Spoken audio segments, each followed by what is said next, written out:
Okay. And we're going live. I don't know what this is. I call this meeting of the Common Council of the Town of Payson to order July 8th, 2026. Charlie Bell is going to do the invocation for us. Okay.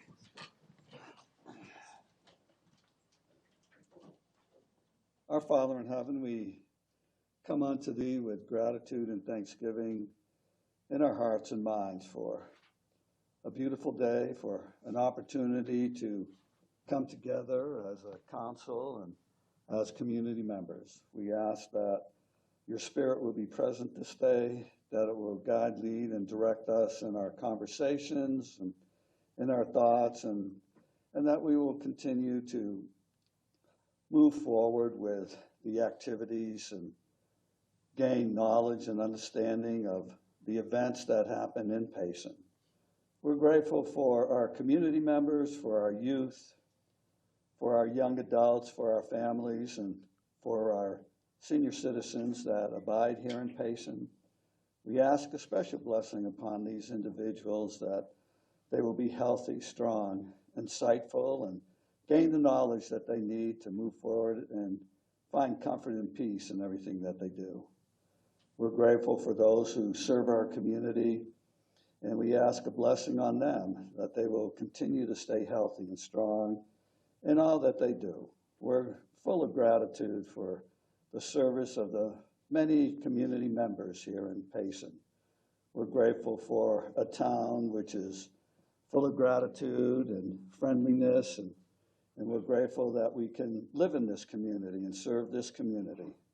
Watch over all our people, our community members, and those in our surrounding towns. And we're thankful for the many blessings that all of us have received in our lifetime. In Jesus' name, amen. Amen. I pledge allegiance to the flag of the United States of America and to the republic for which it stands, one nation under God, indivisible, with liberty and justice for all.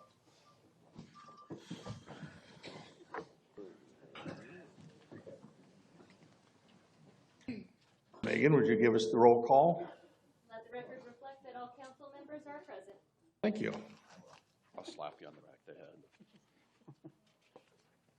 That brings us to call to the public. As a reminder, it's election season, and state law prohibits any town resource, including staff time, equipment, and anything of value, to be used to influence an election. This prohibition applies to call to the public. You can talk about a town issue, but please do not advocate for a specific candidate or ballot measure. We appreciate your efforts to help the town comply with state law and avoid using taxpayer monies to influence this election. Call to the public allows citizens with an opportunity to speak on any issue within the legal authority and jurisdiction of the town of Payson. The town must abide by Arizona open meeting law, and as agendized items is the public's opportunity to be heard at this meeting. When called to speak, please approach the podium, speak towards the microphone so your statements can be heard. Give us your name. The town requests that you address your comments to the council as a whole. If you're speaking on an agenda item from today's meeting, you can wait until after the specific item is presented to speak, or you may state your comments now. Call to the public is regulated by time, place, and manner restrictions, and you cannot speak more than once at this meeting. Each speaker is limited to 3 minutes. The purpose of this meeting is to conduct town business.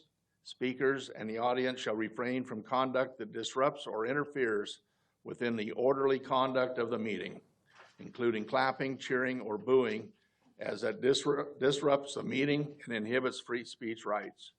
Any person who engages in disruptive conduct may be removed or barred from the meeting if the person refuses to stop the disruptive conduct after being warned by the mayor. The town council desires to hear from everyone wishing to speak without disruption and appreciates your willingness to be attentive, respectful to your neighbors. If you haven't submitted a speaker form.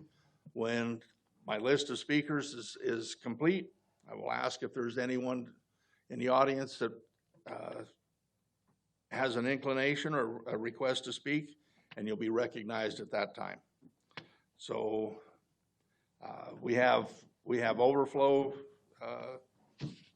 area is in force today, so I will be given a call to the microphone and an on deck so that if the person is in the overflow area, they can start wending their way here. So with that, I open call to the public, and first speaker on my list is Brooke Myers.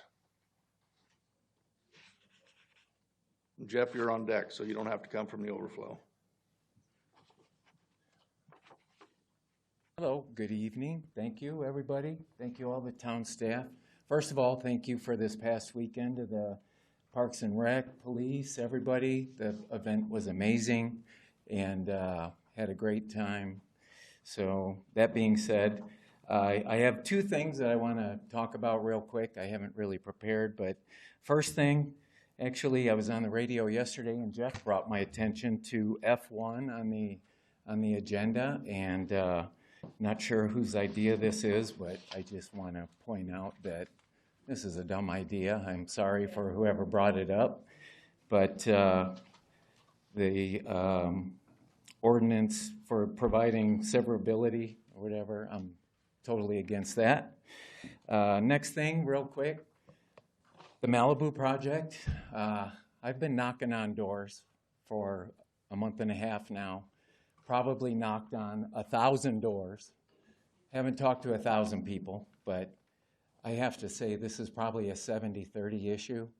I don't feel like we should be in the real estate business.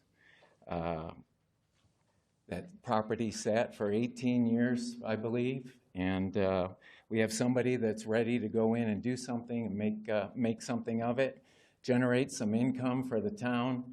I don't know if anyone else is willing to do that. I doubt it because it's sat for so long. But I just wanted to let my feelings known. 70-30 issue. I got to believe this is going to be interesting. So I'm for selling it. Thank you. Thank you, Brooke. Jeff Robbins. Ouch. And Lori Van Overs on deck. Thank you, Council. Jeff Robbins, Payson, Arizona. And I want to speak to F1 as well. I don't see any necessary reason to change that unless you were, we're not dumb. The reason you change it is because you want to use it. And that two reading of the any policy rule is to prevent rush decisions by you. And it allows us public participation. In my opinion, it smacks of the emergency clause pearl clutchers complaining that the town and making decisions without public input. It's just a clever way to do the same thing, to just rush things in one meeting. I don't know who put it on there, but it's an assault on public participation. And it doesn't give you the opportunity to review things properly before you make a decision. And coincidentally, we run down to going into executive session with the developer. I've never seen that before. I've been going to town council meetings longer than most of you lived here, and I've never seen that before. It disturbs me, and it makes me feel that that action is the result of the F1 decision, that you're going to make a decision in executive session and shove it down our throats, because that would give you the ability to do so. And I mean, there's rules about using public resources to help a developer. There's conflict of interest rules. There's a gift clause rules. We have a reasonable public development rule and way to go for everybody equally. Why does this person get special treatment, and why are we going to executive session? Does that mean secret organization meetings, negotiations, NDAs? every development decision so far has been public. It's been a public conversation, and you all complained about the gas station and all these other things. You are doing the same behavior that we all complain about. I mean, that development of our town property needs to be a public conversation before you go into executive session, and you're going to direct staff to use resources to help a developer. I think you better talk to your town attorney about that action and the conflict and the gift clause. So thank you for your time. Lori Vanover, Carol Walsh is on deck. Soon to pass. Hello, Mr. Mayor and Town Council members. My name is Lori Vanover. The agenda tonight certainly requires that important decisions be made. I'm speaking to you today as a reading specialist and a public school teacher of 37 years in the classroom, now retired. Reading is a critical skill, and as we all know, we need that to be educated citizens. It's critical for this democratic republic that our citizens are educated and knowledgeable.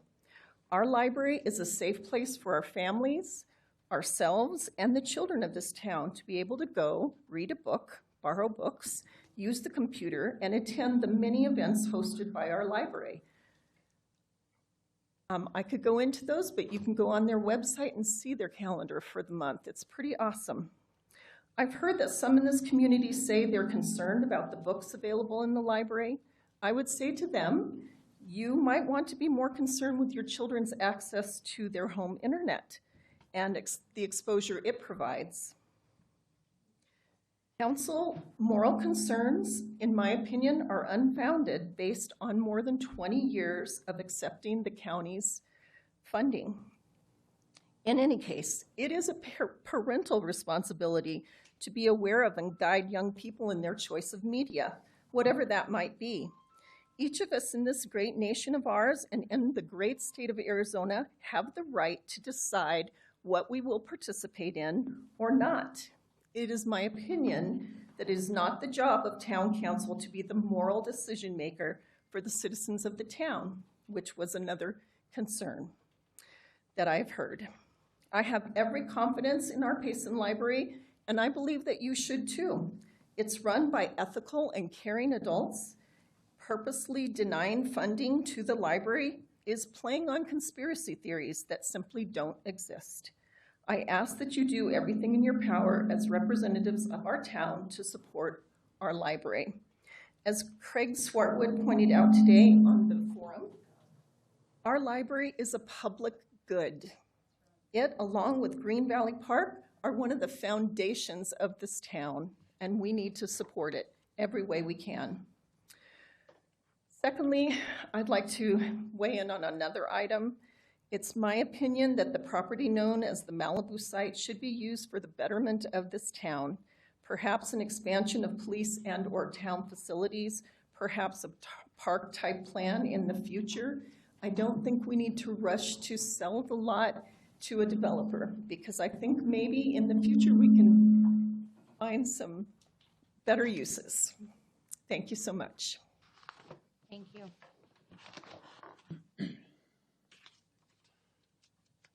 Carol Walsh, Michael Fox, you're on deck. Good afternoon. I'm a resident of Payson, and the library is a cornerstone of this community. It's more than a place to check out books. When I move to a new place, I search out the library. I want to know what the community is really like. The library will tell me a lot. And I did that, exactly that, when I moved here 4 years ago. For starters, I brought my granddaughter here to the library, and she had a chance to play in the children's room. There's educational toys there. It was also wonderful for me because I got to meet other grandparents, parents, or caregivers. So it was very wonderful to have that experience. And if she needed to check out a book, I helped her to check it out. So she got social skills and educational skills, and that's very important to me. I was a preschool teacher, and before that I worked with kids daycare, 5 to 12, after school programs, before programs. So I'm very big on that. She also got to attend some special events, and one of my favorite was when the firemen came, and she boldly said she wanted to put on one of their jackets, which she did and got a photo up. So much is there for the children, but it's not just for the children. I've used the computers, the study room there, so I have a quiet place to really do research. I enjoy the magazines and the newspapers, so that's wonderful because I can't subscribe to that many, And in addition, there's so many classes there. So the library, like I said, is not just a place to check out books. It's not that anymore. Maybe it was in past times, but that's not the case now. And so I do my line dancing there. I could use a few more lessons right now, but that's where I'm at. I do conversational Spanish there, which I had today. I'm still trying, but I'm getting there. So I really support the library. It is such a place and it's such a cornerstone, as I said. When you have a good library, you have a good community. And I thank you for listening. Thank you. Thank you.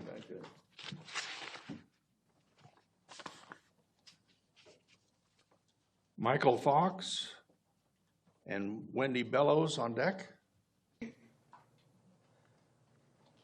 Hi, my name is Mike Fox. I'm a voter of Payson and a veteran. I'm out in the sidewalks most Saturday mornings with my signs, giving my opinion as to politics. I've lived from West Palm Beach, Florida, to Seattle, and many towns in between. We don't have a better library. I've never seen a better library than Payson Library and the staff. They're absolutely wonderful, and it's easy to get to. There's plenty of public parking, and I'm just proud that our town has a library like we have. Now, the library is up for a vote to defund it. I don't know how it could even possibly be defunded. It is such a wonderful place to go. We already don't have a pool, right? Now we're not going to have a library? I mean, think about that a minute. What would somebody move here for? It's absolutely astounding, just astounding. I'm just imploring. I know there's 3 people on the council. I know how they're going to vote on this. But the other 4 people, I'm imploring you, do not defund our library. I'm almost begging you. We need that library. The town needs it. Please don't defund our library. Thank you. Thank you.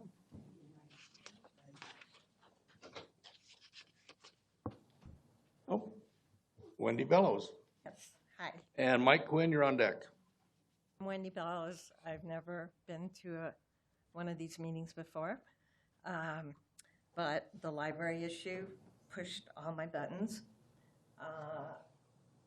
Everything that's been said, I agree with. I would like to add that it seems to me that money for the library came from our property taxes. That's how I understand it. And if we defund the library, we don't get that money. And it will go to other libraries in Gila County. At least that's my understanding. So that makes absolutely no sense to me. I'm just going to be blunt here because that's the way I am. I heard there was concern about drag queen shows, pornography, etc. in our library. All you have to do is get on the library website and see that there's no such thing. It's not a concern. For example, there was a patriotic concert on June 30th at 6 p.m. There's a zillion programs for young kids, especially in the summer, reading programs. There's adult events like we're just spoken about. learning Spanish, and so on. So it just makes no sense to me to not use the funds that we paid for. Thanks. Thank you. Mike Quinn. Ralph Townsend, you're on deck. My name is Mike Quinn, and I guess I'm very disappointed that we're doing the same game in Payson that's being done on a national level. On a national level, they invented this idea that there was voter fraud. It was a made-up problem, and then they made up a solution. This notion that there's pornography and there are drag queens at the library is a made-up problem that doesn't exist. So for political reasons, somebody makes up the idea that we have a problem with the library. We don't have a problem with the library. We never had a problem with the library. It's a made-up political problem, just like voter fraud's a made-up political problem. And if this town council is foolish enough to fall for that nonsense so some people can get elected, shame on you. The second thing I'd like to say about the library and this nonsense, the last time it was pornography, this time it's drag queens. If they're going to have a drag queen show at the library, it seems to me that the parents would take the kids there. And that's ridiculous. If a parent doesn't want their kid to see a drag queen show, which I don't think ever is going to happen here, you simply don't take your kid there. But to make it up like we have drag queen shows there every week is insane. It's a political move, and I think it's disgusting that anybody would consider defunding the library over a political game. The next thing I wanted to talk about was this Malibu property. This whole thing's been handled ridiculously. If the public entity is going to sell something, they usually sell it on bids or at an auction. The idea is to get the highest price from it. The guy who came in here and wanted to put an RV park, he said that the property per acre down there in Star Valley was worth $450,000. Yeah, it's simple math. If there's 21 acres up here and it's worth $450,000 an acre, that's $10.5 million. That's a heck of a good investment the town made if they only paid $3 million for it. The other thing, this town's going to grow, and this backward idea that we're broke and we got to sell everything in order to make the town go forward is also another fantasy. If we're going to have a consolidated town with nice facilities, we need councilmen who can look to the future and say, someday we're going to have a recreation thing here. Someday we're going to have a pool here. Someday it's going to be a tennis court, trails. We need the room to do the right thing. We don't need a quick sale to satisfy some developer. Thank you for listening to me. Thank you. Ralph Townsend. And Larry Sugarman's on deck. Looks like I'm going to take a different angle. After the celebration of the 250th year of our great nation, I want to look at a multi-pronged approach that council and the towns have hurt the people. And I'm going to talk about the League of Towns and Cities, the flock cameras, and home rule. The dilemma is it's a historical misuse of the home rule, flock cameras, and the League of Towns and Cities, which has resulted in increased power for local government that benefits the municipal corporation, but does not benefit the people. In terms of the League, during Proposition 401 and 402, the League partnered with the town of Payson and all towns and cities throughout Arizona through the use of an amicus brief to defend the town against the people. Question is, why would this league take this legal activity to serve a purpose for the town and not the people when those propositions were voted unanimously, well, not unanimously, but almost unanimously, by the people? The league was not merely partnering with a neutral municipal administration. It used taxpayer-funded monies to support a legal theory which allowed the town council to erase a voter-approved proposition. That is not a public purpose. It is an institutional government purpose against the people's reserved constitutional rights. We, the people, are getting tired of being coerced by fear. That if the town doesn't do this or doesn't do that, the people are going to suffer. Well, the people have suffered. We've suffered since 2008. There's been a 460% increase in the home rule budget. And yet y'all want the home rule budget. 460% increase. What did we get? Well, I'll tell you. If the additional public debt the town is moving forward with does not serve the public's benefit. That is what the council is for, to serve the public's benefit. It serves the municipal corporation known as the town of Payson. The power of the Constitution has been and always will be in the people, not the council. You're there by the consent of the people. Those running, you know what, I'm going to hold off because there's more that I wanted to see. Part 2 will be coming the next time I speak.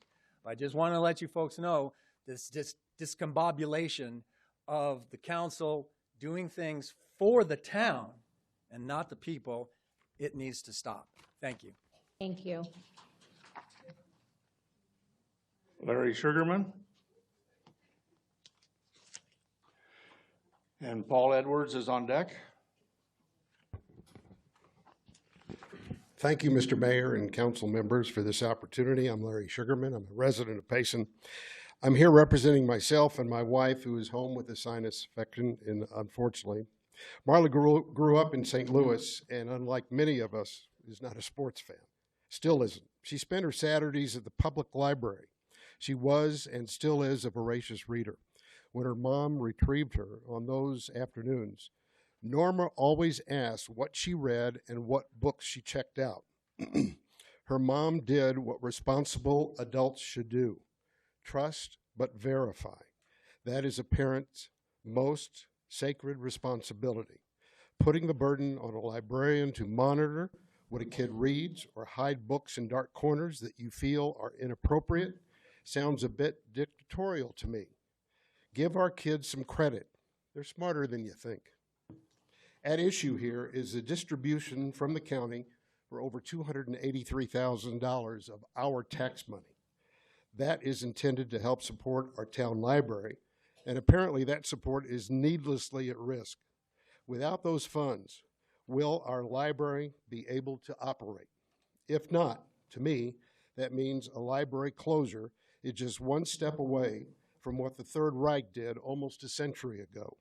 They burned books. They prevented kids and adults from reading books and materials they did not agree with. For the Germans, as we all know, it did not end well. With that in mind, I would like to provide some historical context regarding American public libraries. The first American library was taxpayer funded by Boston citizens in 1854. Between 1890 and 1919, Andrew Carnegie funded almost 1,700 libraries to over 1,400 communities across the U.S. From then on, libraries became central to democratic life, literacy, and community learning. Libraries have stood up to censorship down through the years, most recently during McCarthyism and the Red Scare, during the Civil Rights era, and most recently in the ongoing culture war censorship battles. In my opinion, the citizens, and most recently, in my opinion, the citizens of Boston in 1854, Andrew Carnegie at the turn of the 20th century, and countless others who have supported and work in the American library system got it right. I understand that Mr. Ferris and others may not agree, and if I'm wrong, I stand corrected.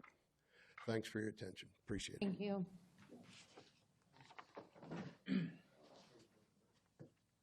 Paul Edwards and Clara Griffin, you're on deck. My name is Paul Edwards, Mayor Otto, councilors.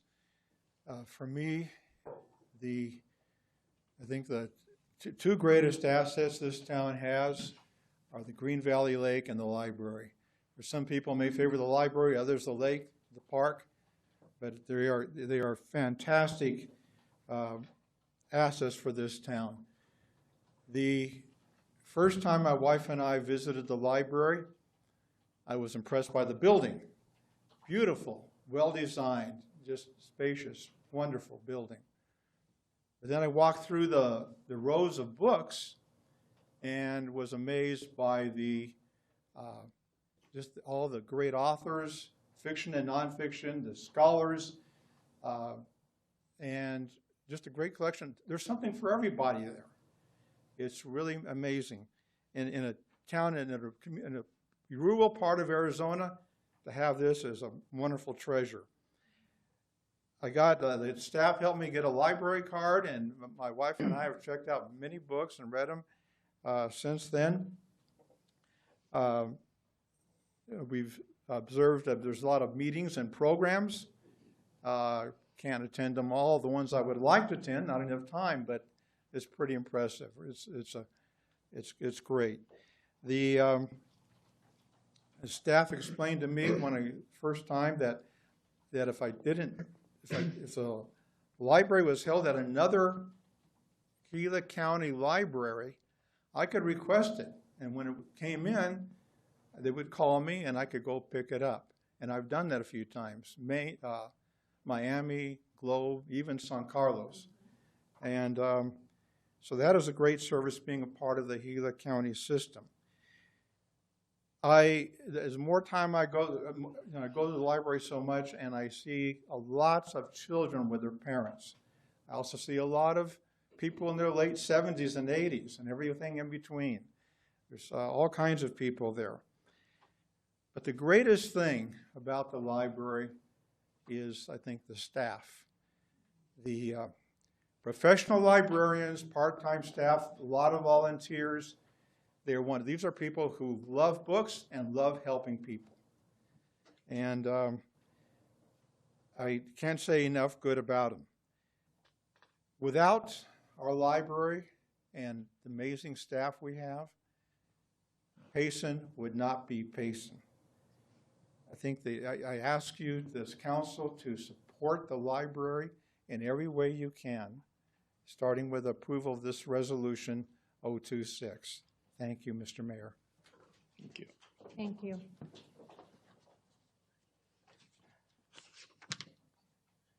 Clara? Hello. My name is Clara Griffin. I am a Payson mother and proud daughter of 2 PhDs that teach at Gila Community College. Today I come before you representing many of Payson's young people, and especially their young parents who, regardless of political affiliation, have united concern for our library.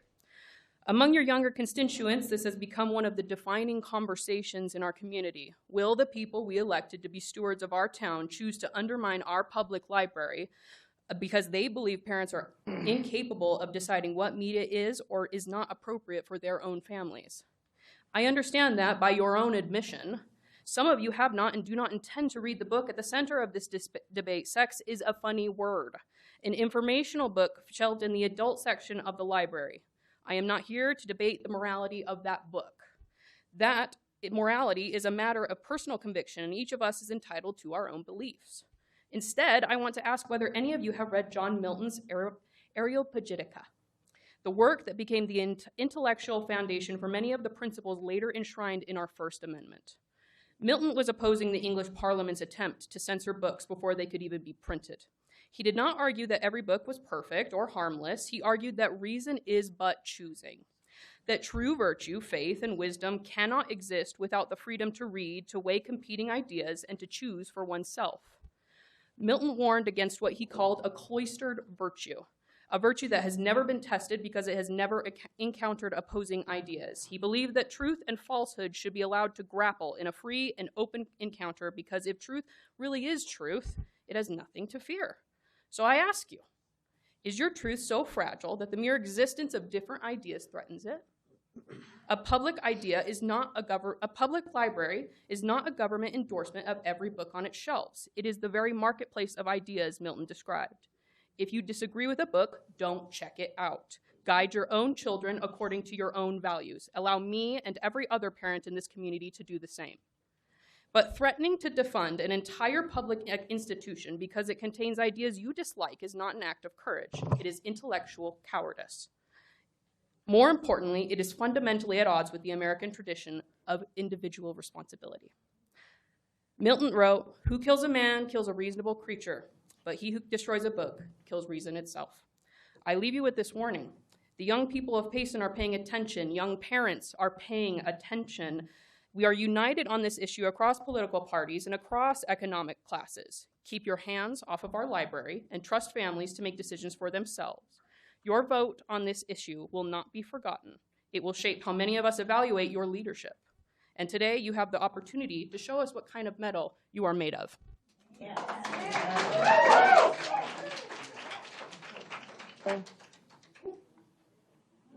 Matthew Burlando. Thank you. I just wanted to say I appreciate everyone's time and their resilience, and especially the staff and my many requests for information, and all of your guys' council and mayor and your dedication and willingness to be elected and run and do this in the office and take all of the heat you do. And despite any differences, I'm grateful that you're willing to listen to concerns that do come up. And I am here mostly to speak on the Green Valley Parkway study. I think that the transportation plan in 2011 is outdated, and I'd hate to do a targeted study and spend more money on a study without expanding that to a community-wide transportation study. And the 90-10 rule, like 90% of money spent is talking and planning and on paper about doing stuff, and 10% of it's actually spent on construction, from what I've been taught by a good friend. And so I think we should be mindful on this planning effort and be careful too with the ancient ruins that are nearby and get a better understanding. It's not just the top of the rock and the view shed, and it's also the forest band that's around it and the landscape and the area in general. So as far as the library goes, I was taught by a prominent architect, the most prominent architect I've ever come into in this community, that's the most prominent architectural building in our community. And so it's the anchor of Rumsey Park. Without it, it would be a big blank and hole to our community. And Malibu, I'd be real cautious. The connectivity here, we do have an assemblage right now, and if you disconnect without a plan for the overall, this complex with the police department and Malibu behind it is now one municipal piece, even though they're separate parcels. If they were looked at as a total, it's important. And so with that, the Green Valley Parkway extension, I have my apprehensions about it. It's going through scoping mostly through the Forest Service, and a lot of the public doesn't know how that works. And now this is on the agenda, and there's really not much format or platform on it outside of just several plans and studies since 2011 when it was born to make this extension, and then in 2021 when they tried to kick it off, 23 when they tried to construct, and June 26 when they tried to construct, all of which never happened. So I think we really need to be cautious. Apache Corners is there. We got Senate Bill 1059, and we need to be mindful of all these projects in this current planning. Thank you. Thank you. Tom Dunning.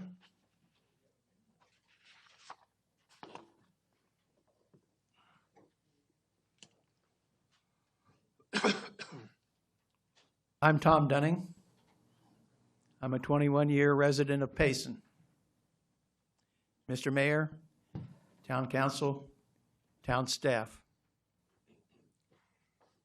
I think at this point, everyone, or practically everyone, has heard that there was going to be an attack on our library and our librarians today here at this council meeting. And what I want to say is that it looks like the attack is based on ideological grounds, not on how well the library does and how excellent its staff is. And that the method of this attack will be fear-mongering, trying to suggest that our library cannot prevent pornographic books from its shelves or drag shows from its halls. Well, think about that. If that was a real difficulty in our state, in our county, and in our town, you would be hearing about drag shows in every Arizona city and town. I don't think we've heard of any. And it suggests that our town is not capable of taking care of our citizens and our children when such kind of a thing is proposed. It also suggests that we aren't trusting of our librarian and her staff. And I think everybody here knows that Emily is a superb librarian and her staff is great. And they are committed not only to the education of our town, but to the protection of our children and just to make sure that our town is safe. So to me, this attack is ridiculous on its face, and it is damaging to our community. So I urge council to approve the funding for our library. And I don't know too many people here in this room that don't believe that should be done. Thank you. Thank you.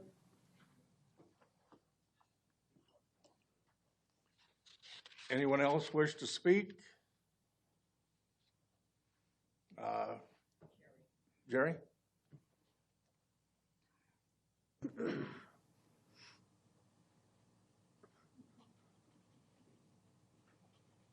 Hello, my name is Jerry Medina. I'm here, Jerry Medina. I'm here to speak in strong support of selling the town-owned property on Malibu for the development of a high-end RV resort. I understand that any decision to sell public land deserves careful scrutiny, but I believe that this is one of the clearest opportunities Payson has had in years to invest in our own future. Payson sits on one of the most beautiful settings in Arizona. We have a location that draws visitors escaping the valley heat in every single summer. Yet, too much of that visitor spending passes us by or stops for a tank of gas and a sandwich. A high-end resort changes that equation. It gives people a reason to stay, to book 2 nights instead of 0, to eat in our restaurants, to shop in our stores, and to hire guides and outfitters. Every dollar a resort spends ripples out into our local paychecks. Consider what this project brings: construction jobs today and permanent hospitality for years to come.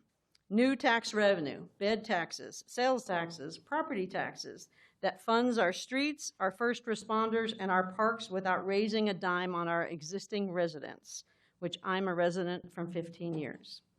One-time sales price for the land the town is currently maintaining at cost turns an expense into an asset. Right now, up the road, the town of Show Low is doing this exact thing now on a new Spearfish high-end RV resort a few blocks off of Highway 260. It's an upscale destination built to draw travelers who spend money, stay longer, and come back season after season. Our neighbors in the White Mountains looked at the same opportunity we are looking at tonight, and they said yes. And here's what matters: a modern RV traveler isn't roughing it. These families and retirees have real budgets, towing rigs worth more than a house down payment, looking for a premium place to park them. A high-end RV resort captures exactly the visitor Payson wants, and Show Low is already proving the model works. If we sit on our hands and we don't just miss this opportunity, we hand it over to other towns willing to act. Payson should be leading RIM country. Supporting the sale does not mean signing a blank paycheck. I encourage the council to clear the conditions on the deal. Binding site plan that protects view sheds, manages traffic on Malibu, respects the neighbors closest to the property by creating overlays, and asks DOT to turn signals on Manzanita and Highway 260. Thank you. Thank you.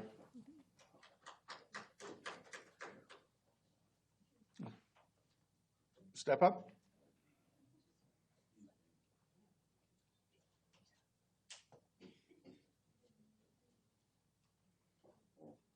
Hi, I'm John Rittenauer, and I live in Payson, and I'm the person who proposed the RV.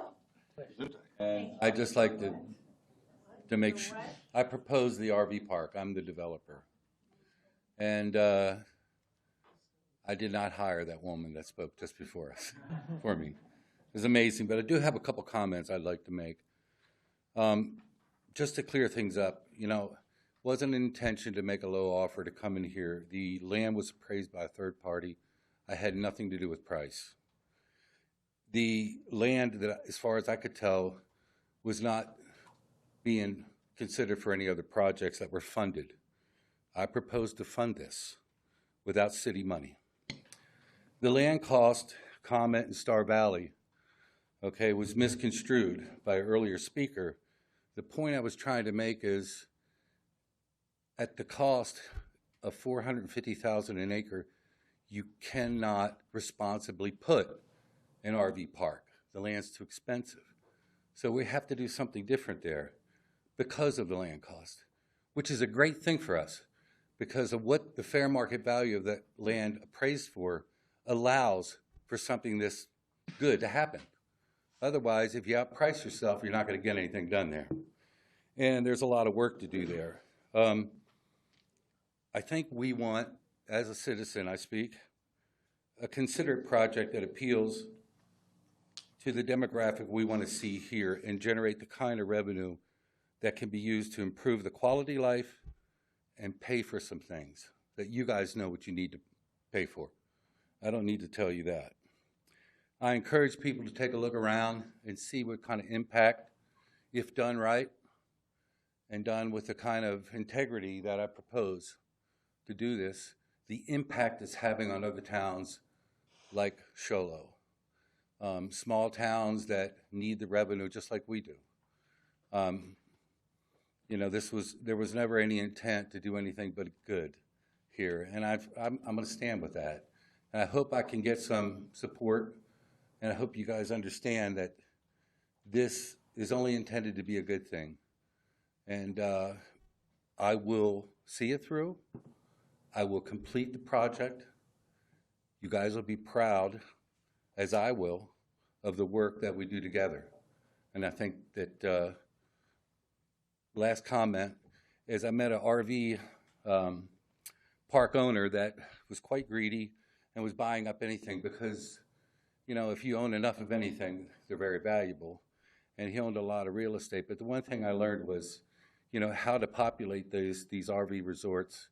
You know, you've got to have a special place where there's more than just shopping and dining. We are in one of the wonders of Arizona. Yep. Thank okay? you, John. You're welcome. Thank you.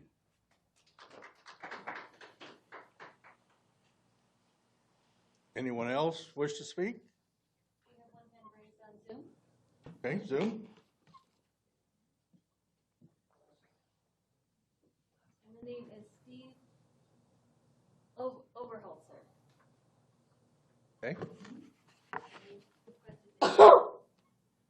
Thank you. That's someone here. Well, we got somebody on Zoom. Oh, someone on Zoom? Yeah, we're waiting on, we've got someone on Zoom that's going to speak next. Yeah, am I coming through? This is Steve Oberholzer. Yes. Hello, I'm coming. Can you hear me? Steve Oberholzer? Yes. Yes. Okay. I wanted to speak on two issues that seem pretty hotly contested here at this meeting. One of them is the property on Malibu And I think the town was wise years ago to purchase this property adjacent to its existing place. And I think it would be a waste of a precious resource to convert it into a luxury RV park. The thought that it could be a recreation area, maybe with some affordable houses in it. To me, that would be a terrifically good use of this property. For the town to work with the developers so closely makes me nervous. It speaks of collusion or something like that. But I think if the town just hangs on to it, there will be better days ahead, and it can be used for a higher use than just being developed for that. I also support the library, and I think that not funding it is another mistake. I don't use the library as much as many folks do, but I know that it's there. It's solid. The made-up issues related to it are the responsibility of the adults in the room. They're not the responsibility of the librarians. Come on, get real. And I wanted to thank all of you council members and mayors for the time that you put into the work for the Payson area. I appreciate you and thank you for that. Thank you. Thank you.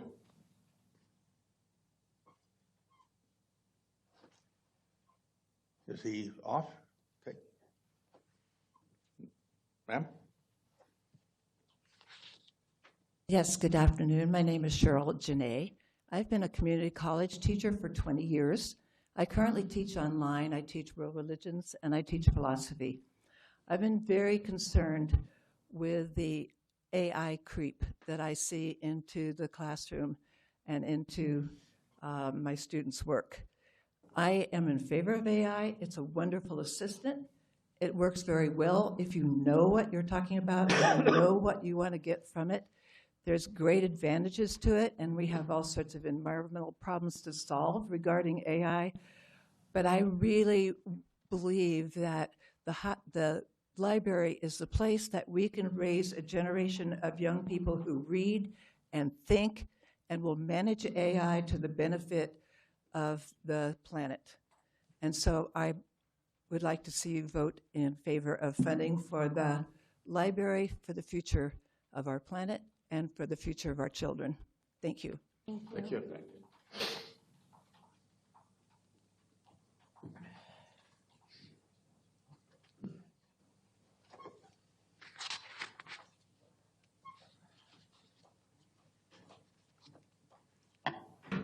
Anyone else wish to speak?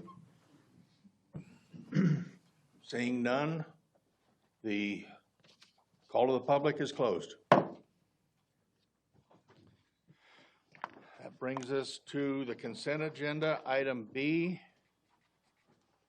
And I would like to have item B1 removed from the consent agenda for separate discussion and vote. I need a motion and a second to do that. Oh, I'll second to do that, yeah. I don't know if we need a vote, do we? You don't need to vote to remove one, you can just remove it. Oh, And then okay. vote on and then ask for a motion on the remaining items. Okay.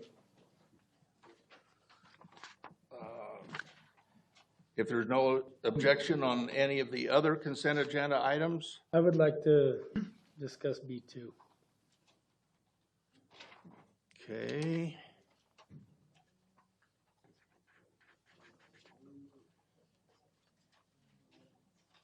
Okay. Does it need a second? No. Any others? So with that, I ask for a motion to accept B3, B4, B5. On B5, I would like to have a little discussion on B5. I have a question on that, just a simple question. You can ask now. Oh, on B5, is that inclusive of the flock cameras, or is this a separate issue on? Well, as long as it's not going to get to, you said a simple question. Actually, a simple answer. B5 is the GITM agreement, correct? Totally separate from the flock camera agreement. Okay, that's all I wanted to know. Thank you. Okay. So do you want to leave B5 on the consent agenda? Yep, you can leave it on there. That was my question. I move to approve the consent agenda items B3, 4, and 5. I'll second. Okay. I did. Flaherty. Call for a vote?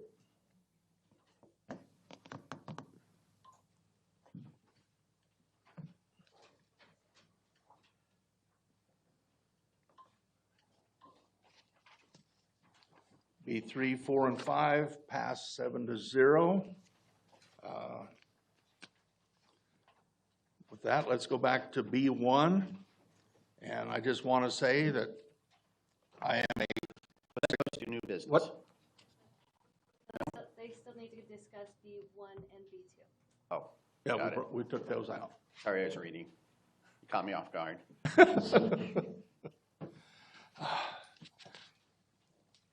On item B1,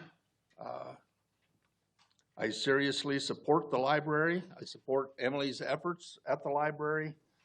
My problem is with the Library Bill of Rights. It was modified in 2025, and when you start reading through it, you can see that internet filtering is allowed when it's required to comply with local laws, but yet we're not allowed to add a word in front of children to say age appropriate in the children's section.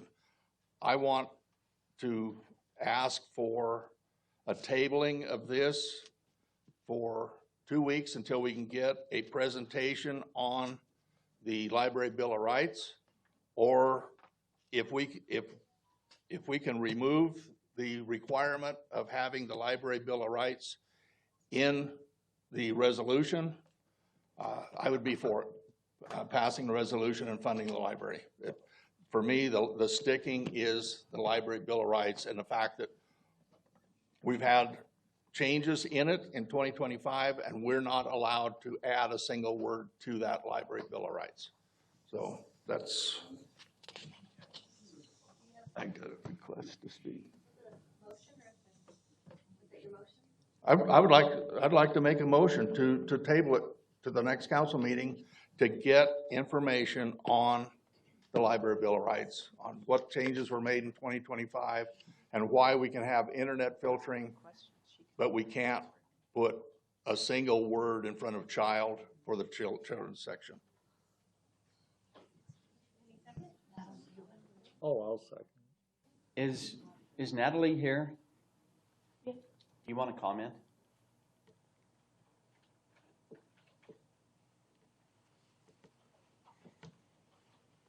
Good evening, Mayor Otto and council members.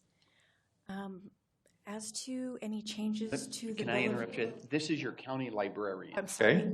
Yes, my name is Natalie Buick, and I'm the county librarian. Happy to be here and be of service. As far as any changes to the Library Bill of Rights, I don't believe that's had any changes since it was created. On the pamphlet book that we got, it shows modifications in 2025. So it shows the original Bill of Rights in 1927, and then every modification has been made, and it is showing that it was amended in 2025. Okay. I don't know what those amendments were. I don't either, unfortunately. I am new here, but I will check into it. And that's why I'd like to table this till the next meeting. We can get the information about what has been changed in the Library Bill of Rights. Absolutely. Or if we can have that requirement stricken from our resolution, I would vote to pass it tonight. That I can agree to, but I will get you that information that you requested. Okay, thank you. Natalie is. Is it a national bill of, That's correct. That's why I'm kind of concerned about the fact that we there was probably a don't have change. the authority to make No. that change. No, I don't. Yeah. So That's it's a national bill. Right.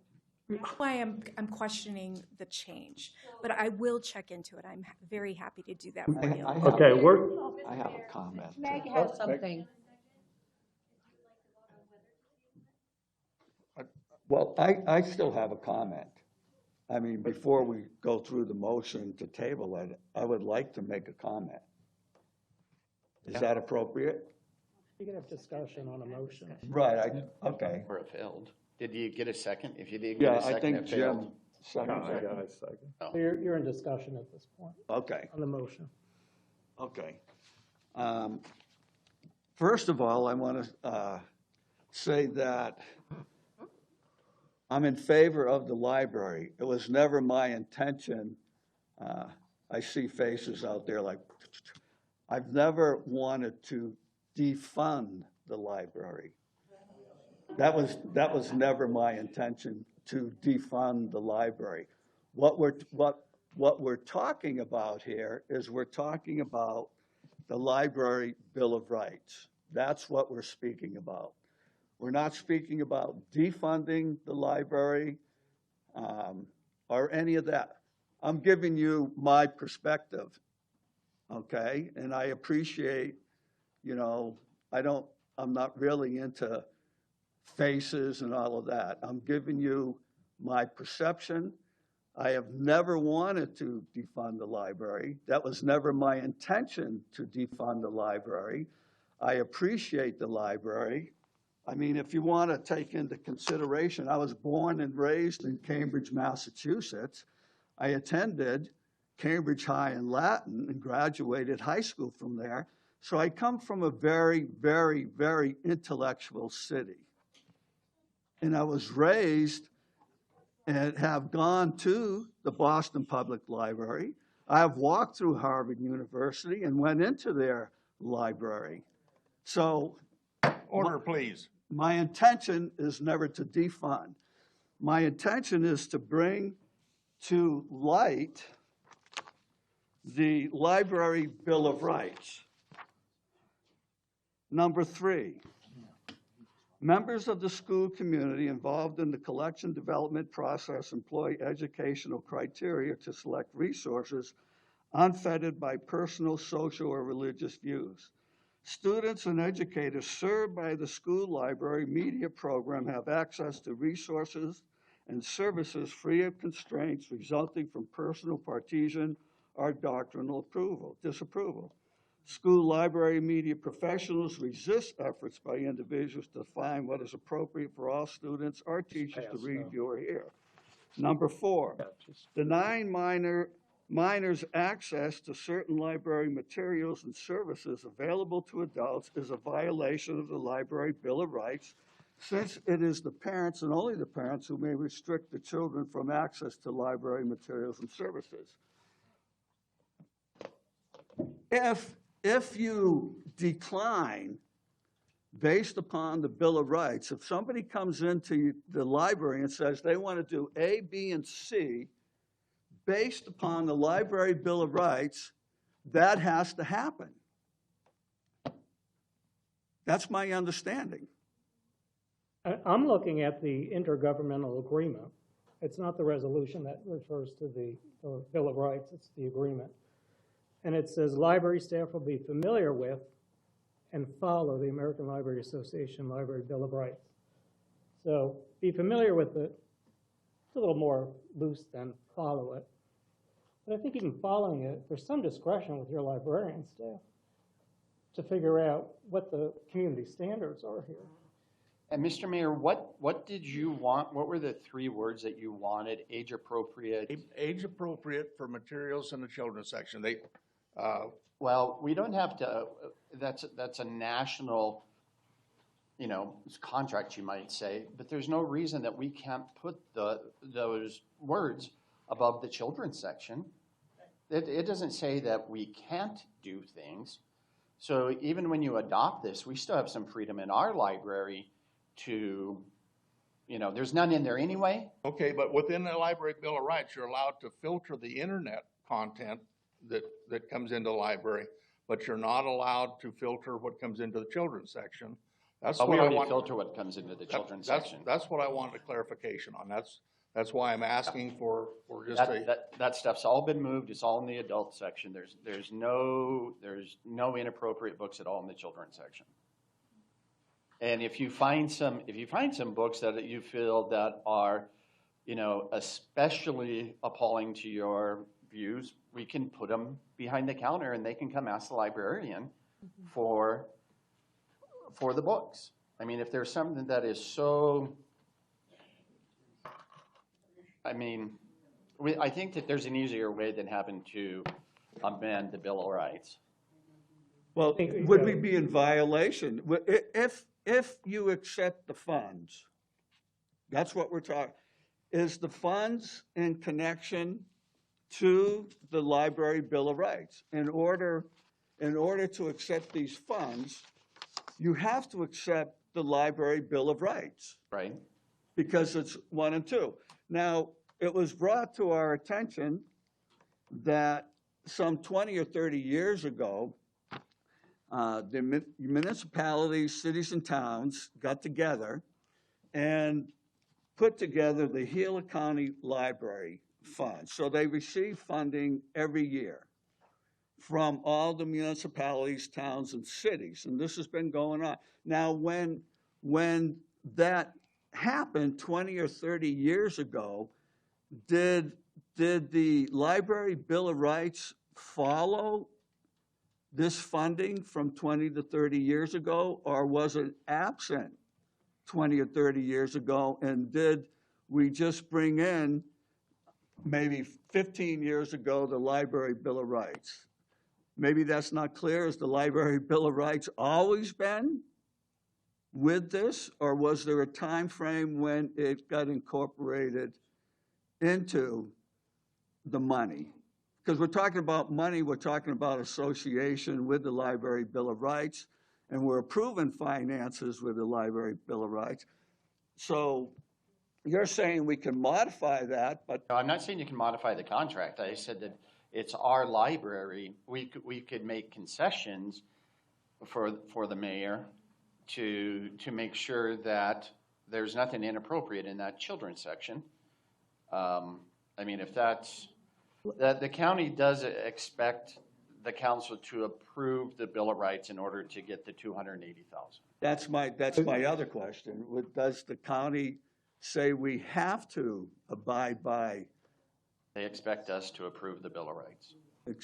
They expect us to approve that. So again, how can we legally deviate from that if what these things are said in here, how wouldn't we be held accountable? There's probably a few things in there that we're currently could be held accountable for. In the past, we've had to sign the Library Bill of Rights. And if we have to do that, I'm not in favor of that. And like Charlie, we're not defunding the library. For crying out. No. Order. I have a right to speak. We're not defunding the library. We'll find that $380,000 or $280,000 wherever we need to keep our library functioning the way it is. It is the gem of this community. Why do you think, I don't know why people would think that we have to abide by it, and here it is. I would like it to pass out so that you all know what's in it. You need to know what's in this here. And if any of you are going to come back and say, I'm a Christian, I believe in this here. But if anyone causes one of these little ones who believe in me to stumble, it would be better for him to have a large millstone hung around their neck and to be thrown into the sea. If we allow our children to be exposed to this material, that's what we're doing. And you may not like the Christian faith, but I believe in the Christian faith. Now, the other, Order, please. the other thing too is what if we had a program, but to go into this program you had to eat pork. So you Jews and you Muslims, to go in here you have to eat pork. You're asking me to eat this here stuff that's totally against my religious belief. What about the school? Someone spoke about the school. Do they have to follow the Library Bill of Rights? Oh, but I'm with my child every moment that we're in the library. And to think about the fact that you can't send your child to the library without having to be there to protect them from anything? And if the school accepts the Library Bill of Rights, what are you going to be at the school all day with the children? At some point, when are we going to stand up and just say this is inappropriate, age inappropriate to our children? And the other thing, when I was a child, I talked like a child. I thought like a child. I didn't have perverse materials because of that. I reasoned like a child, but when I become a man, I put the ways of my childhood behind me. Why don't we let these kids be children and not even have to have, even the remotest possibility of having this kind of material exposed to them? What we're asking is that Library Bill of Rights, if the county library district is getting money off our real estate taxes, and they're turning around, okay, you can have your library, but you're going to have to do this. What if I made up a number of,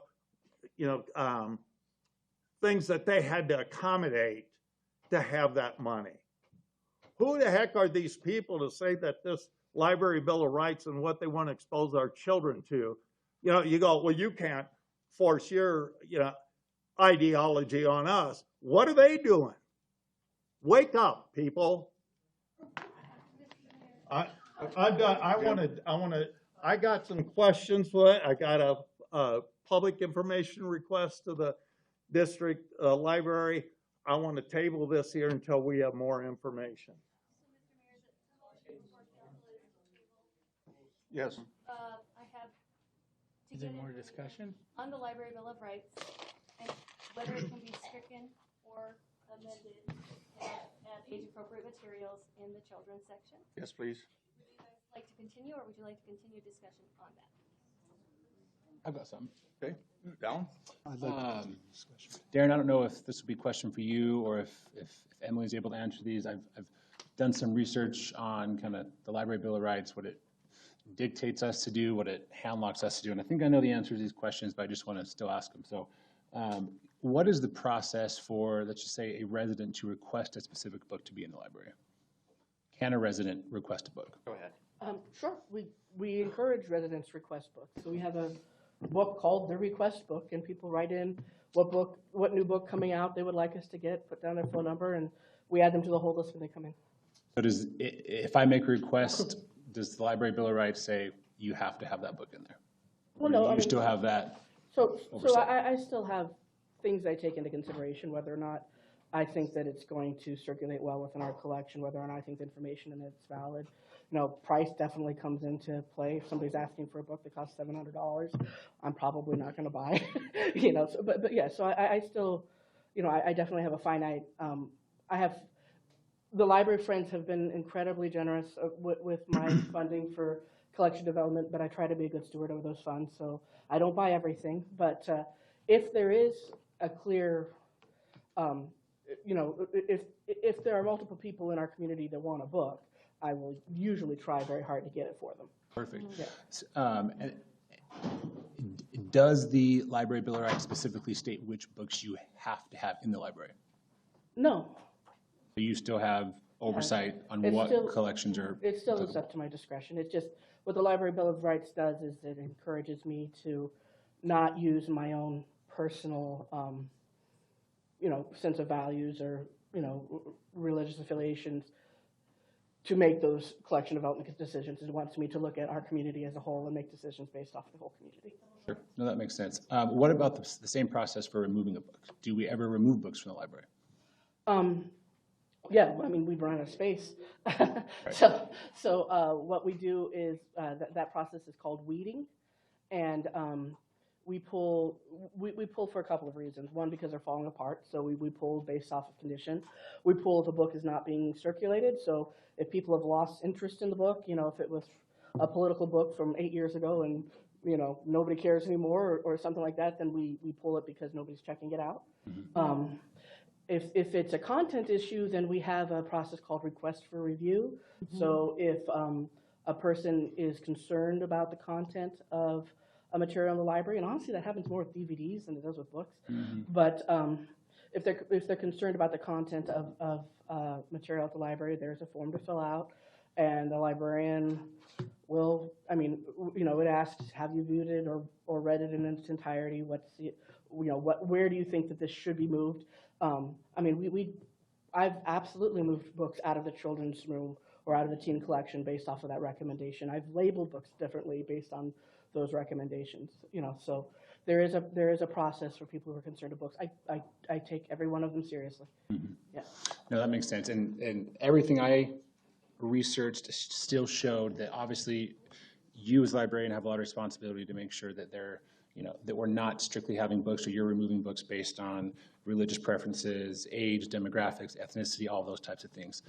You still have a lot of that oversight to make sure there's a wide variety to meet all the needs of the community. I mean, ultimately, I do 100% of the collection development for the Payson Public Library. So, yeah, it's not that I don't make a mistake. I can't read we've got 70,000 books in the library, and I order maybe 100 to 150 a month. Wow. Okay, I cannot read that many books, mm-hmm. So I cannot guarantee that there's never going to be a content issue that slips by me. But you know, but I certainly try to be a good steward of the money, and I try to buy the things that our community wants. I would not buy a book if I thought that there was no interest within the community. Right. Thank you. Thanks for answering those. And I just want you to know that I think you are doing a phenomenal job, and I think it's been echoed by many of the council members, those that are in opposition to this and those that are in support of this, that you are doing an outstanding job. Mm-hmm. I don't, for me personally, there's no reason to table this, knowing what specifically happens. You know, in 2 weeks is going to change my vote, so I am in full support of moving forward with this because of the amount of oversight that you as a librarian and other librarians that will come after you have over ultimately making sure that there's a wide variety there and that you know, age-appropriate materials are out there. So thank you. Just a follow-up. There's a sorry. A couple quick comments. Again, I don't believe that we need to table this for another 2 weeks. I think we know where the decision is going to end, and I don't think there's any need to make any concessions. I think Emily navigates the Bill of Rights very well, and I have full confidence in her and her team to, you know, use their discernment to make sure things are in the appropriate section and that content is, you know, relevant to what our community desires. So, thank you, Emily.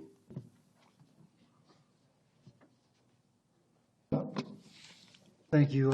I think this is the third time I've addressed this, and I wanted to write down my words. I spent time. I want to make sure I get it right, so forgive me for reading some things. And I do want to take my 2 minutes now in this motion to say, no, I do not want to table this. I think we have plenty of information, but I'm going to go ahead and give my statement. First and foremost, I want to express my admiration and respect for our outstanding library staff led by Emily Linke. Please know that your professionalism and expertise is appreciated by many. I believe the vast majority of residents trust your management and how to balance compliance and your ability to be familiar with the library's Bill of Rights with protecting our children and protecting our community. Thank you. Thank you, Darren and the staff, for putting this on the consent agenda yet again, where non-controversial and routine decisions are placed. It is unfortunate that this is controversial, but the attempt to ban books and for groups and organizations to exert their particular belief system and censor what others should read and hear is nothing new in America. It usually is a result of whatever is causing anxiety and fear at the moment. Slavery, McCarthyism, Darwin's theory of evolution, and gay rights are a few of the issues that have sparked censorship campaigns in the past. Shakespeare, Twain, and Steinbeck have all had their words banned in parts of America, and even Anne Frank's diary was targeted because of the passages where she discusses her changing body. Efforts to censor intellectual freedom are alive and well today, and 2023 was a record year in America for book banning attempts, and 47% of the books targeted for censorship coming from LGBTQ authors. In many countries, censorship is encouraged and endorsed by the government, even to the extreme of calling for the assassination of an author, as witnessed in Salman Rushdie's case. In America, however, free speech and free thinking is highly valued, and the First Amendment enshrines those values, as does the Library Bill of Rights. The last time the Supreme Court weighed in on book censorship and banning was 1982, and they found in favor of the First Amendment and intellectual freedom. With many censorship cases being brought forward and considered by the Supreme Court today, we are probably due to hear from them again. I am hopeful the First Amendment will prevail there, as I am hopeful it does here tonight. My thoughts on this subject are best summarized by JFK. He once wrote, "Libraries should be open to all, except the censor. We must know all the facts and hear all the alternatives and listen to all the criticisms. Let us welcome controversial books and controversial authors, for the Bill of Rights is the guardian of our security as well as our liberty." Thank you.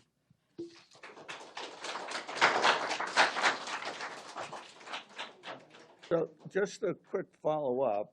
Charlie. Go ahead. can I- thank Yeah, you. oh, yeah, I know you absolutely. love to talk, but. No, I don't love to talk. Anyway, so I'm a Christian, I'm a believer. Jesus Christ died for my sins. And I also believe that and put trust in what Emily does. And I have had an issue with a book that was at the library. Sex is a funny word. Emily took immediate action, and I wouldn't want her job for anything. But also the library, the way that it's funded is from donations. Our beautiful building, our additions are from the people who are not on this council. Some of them have been former council members. But I do not believe any of us have been part of Friends of the Library, have we? Members of that?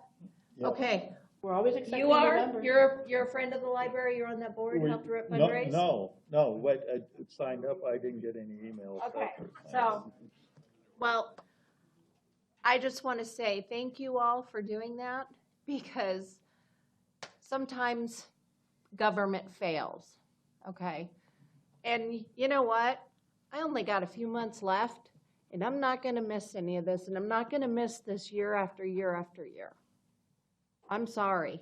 We shouldn't have to be here tonight over the library, and this is funding, this is a gift of funds.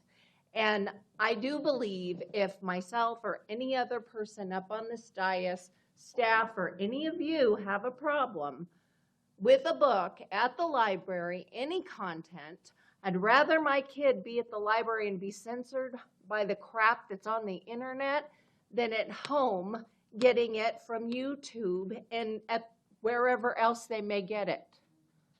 So I'm sorry, I trust that my grandbabies can go there and enjoy the programs. And I appreciate it. And I do not believe we need to table this. I think we've spent over an hour actually an hour and a half. Thank you all for coming. Thank you, Emily. And I'm not in favor of putting this off another 2 weeks. We do this year after year after year. Thank you.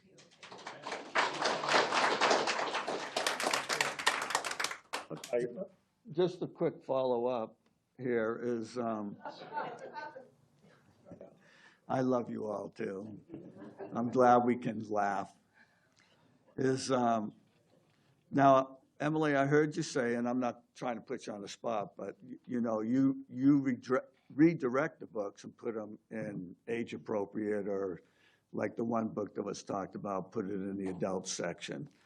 So thank you for doing that. I appreciate that. Now, the question I have, again, is if someone approaches the library based on the Library Bill of Rights, we're not going to be able to deny anything from a legal perspective.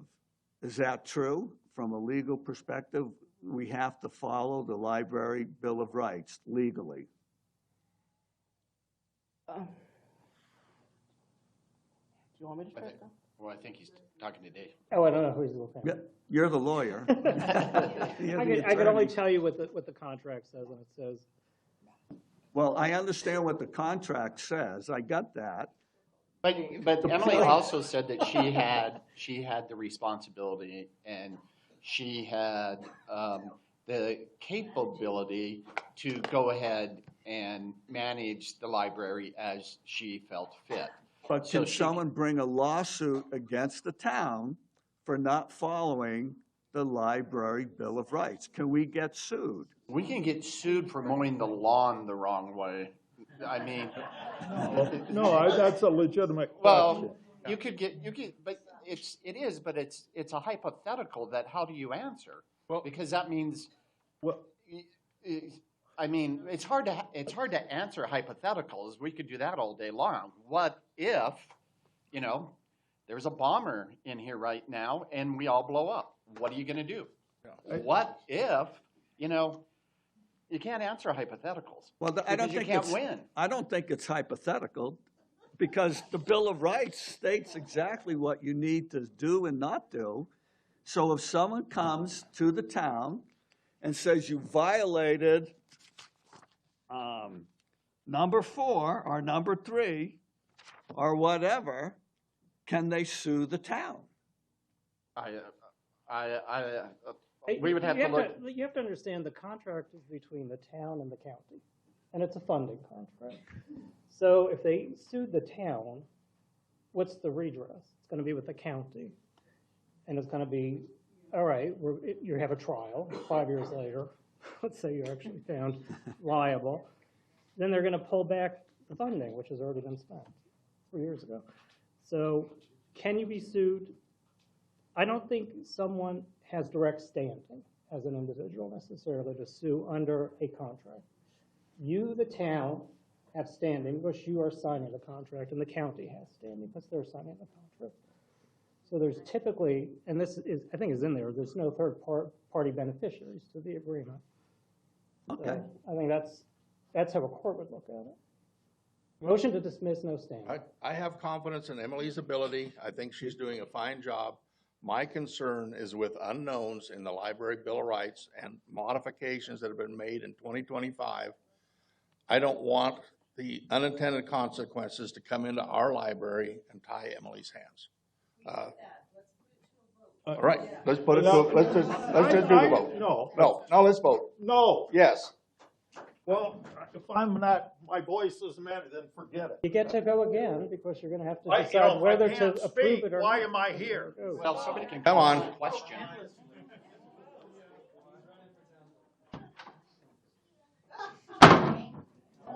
I call for a vote. We're voting on tabling it? Tabling. Can you read the actual motion because it's beyond a simple table motion. It's got conditions. Now what? The motion before the council is to table the issue, to get information about the Library Bill of Rights. Mayor Otto proposed that he would like to have it stricken or amended to include language regarding age-appropriate materials in the children's section. And bring it back August, for the August meeting? Bring it back up. Bring it back at the next meeting. That's the motion that you're voting on. Okay, so then we vote on that, and then we go back to B1. Yep. Correct. If it is overturned, correct. So what's before us here is the tabling. Correct.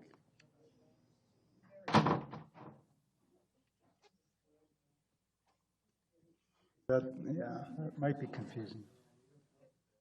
Is it working? We just had to put a result for Councilmember Ferris. Oh. Okay, so Fails, 4-2. So at that point, let's bring B1 to a vote. I make a motion to approve B1. I'll second. wait, one moment, because. You're not fast enough? We can't do it again.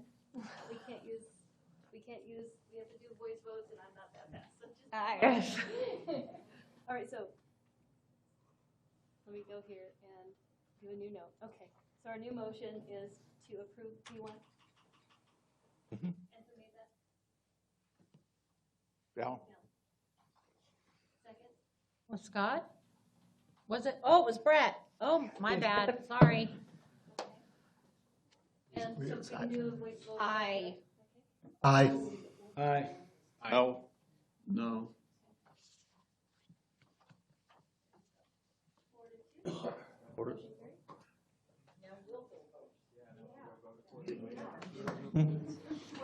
Yes. Motion carries 4-2.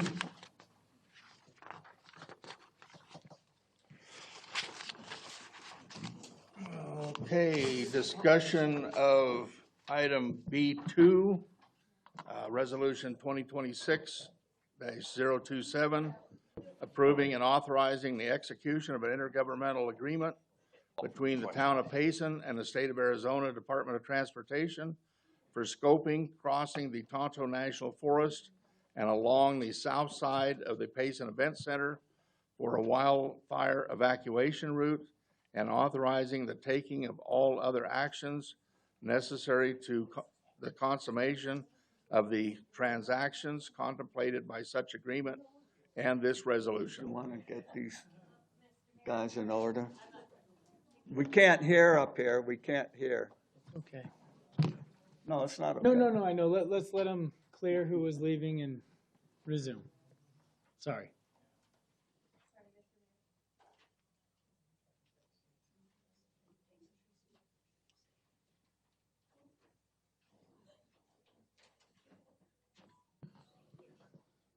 But Nathan's here too.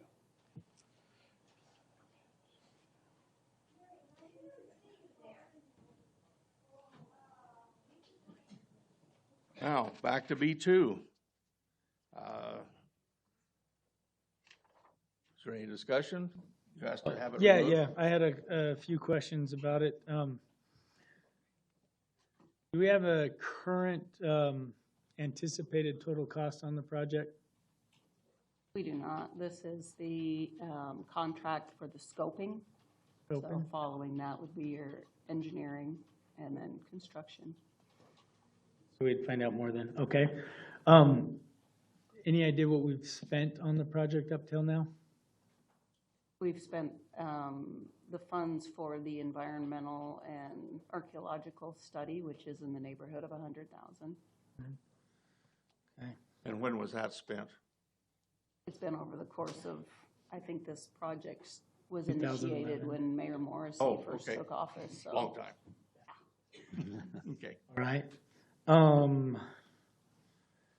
And then if we approve this, we're going to move forward with spending that 300, which then requires us to put in an additional about 18 to 20? That's correct. The $300,000 is the congressional award for that, and the town has a match, 18 to 20,000. Okay. And, just as I've thought a lot about our budget, and if this gets we get approval, are we anticipating this coming out of all of Payson's pocket, or will this be, supported by potential Arizona funding? Are you talking about the match, the 18,000, or the No, just the dollars? construction cost. So the way it was intended, there is nothing programmed right now for construction of this. The intent was to apply for additional congressional spending for that. But one of the hurdles that we need to clear in order to do that is to have a set of plans so we know how much to ask for. Okay. So just to Would be clarify a likely little bit. match to the congressional award as well, just like for this first award. Yeah, this is scoping. We won the award in 2023, and then we applied this year for additional funding to complete the design. So that would take us all the way through design. The project was preliminarily selected from the 2 senators, but it hasn't been funded through the federal government. So it's been one that they will push to try and get funding for, but we have not received funding for the full design at this point. And the funds will expire on this at the end of the federal fiscal year in 26, so September of 2026. So if we don't enter into this agreement, we will be forfeiting the $300,000. So. Okay. I just had heard some, wow, it got loud and clear. That's hot, hot mic. I just had you know, multiple residents reach out with regards to this item and just, you know, the how realistic is this project for our town with our restricted budget and finances, and you know, are we just putting another additional $20,000 out of our pocket on the shelf for, you know, some pipeline dream that might not ever come to be, and considering, you know, adding, you know, putting that money towards improving McLean to, you know, use that as a road to get out. And so those were just some of the, you know, comments that I had recently received. And anyways, thank you for your answers. I have a comment on this too, if I can say, because I've talked to a bunch of community members and have received an email. And I don't know if it's applicable to what we're talking about tonight, but these were concerns of the individuals. One concern is if the Greenway Parkway gets approved and it moves forward, which I would like to say it would move forward because it would be an emergency exit out of the town. The concern is for the up on the top of the cultural ruins that sit up there. Their concern is that it may increase traffic and it may get up to the top of the mountain up there or the hill up there with the cultural ruins that sit up there. It was just something that they brought up, that when we begin to speak about, if it gets approved, when we begin to talk about what we want to do with that exit strategy here, is that we be mindful of the cultural events because they intertwine with Round Valley, some of the cultural ruins down in those areas, and as we go south. So there's intertwining with some of these ruins and things like that. The other question that I got is council might consider is whether town has evaluated a U.S. Forest Service land exchange coupled with a development agreement. I don't know how to answer that. I don't know if that's something that was discussed or talked about, but that's a question that was posed to me at that time. To my understanding, there's been discussions, but there's been no formal agreements or any agreements whatsoever at this point with the Forest Service. So. Okay, so I was asked to bring that up, so I brought that up. Thank you for your time, appreciate it. Any other comments, questions?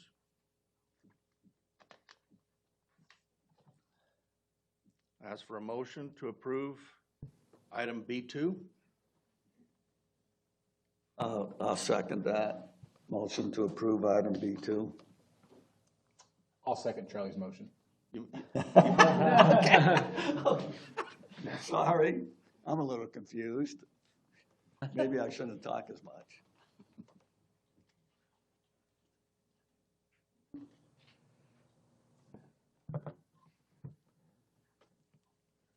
Motion passes 6-0.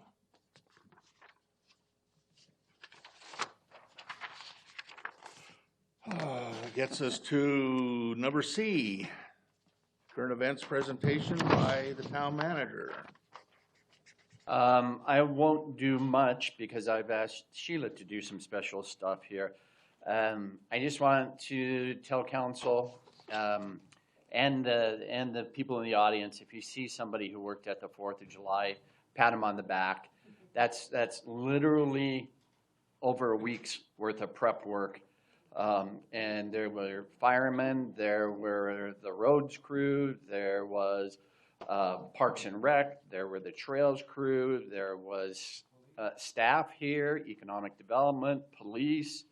Literally, it's a whole hands-on deck for everybody. So we're estimating our initial, from these silly things that you guys all carry, anywhere from about 35 to 40,000, and then it'll get narrowed down in the next 2 days, depending on, we call it a geofence, but we draw a fence around the areas that we want to see where we had those phones, and we'll get those numbers next year so we can decide how much watermelon we need next year. So.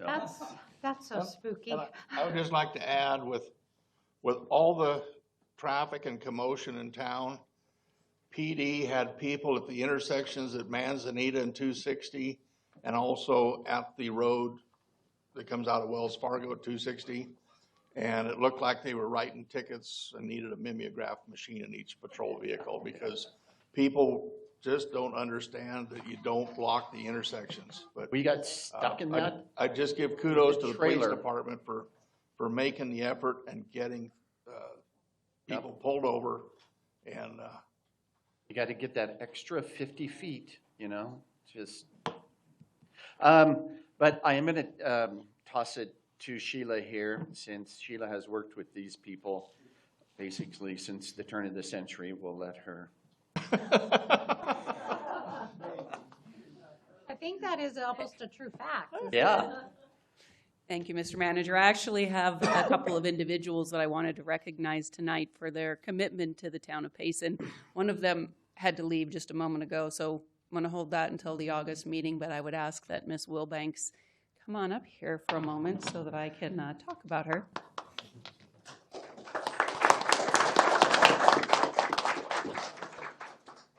So Donnie is our Public Works Director and Community Development. I'm not going to talk much about her professional accomplishments. I want to talk about her as the individual that is embodies the professional leadership that we have within the town of Payson. Donnie makes every individual feel valued. She remembers birthdays, milestones. She's always doing the little things that her team and her coworkers appreciate. And it doesn't just stop within the organization.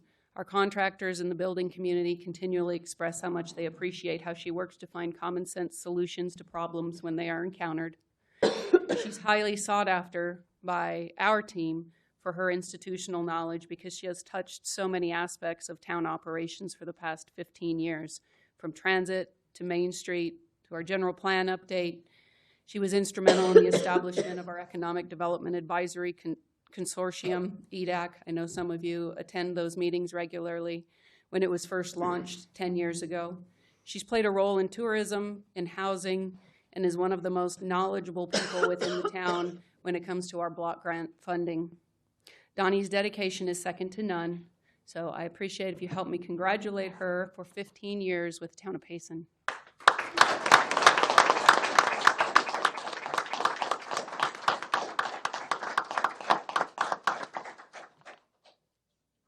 thank you. Good job. We don't get a speech? She's already read.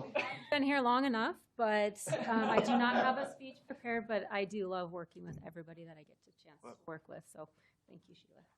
Congratulations. Yes, we appreciate you. Mr. Mayor, I just had two quick questions on two things in the town manager report.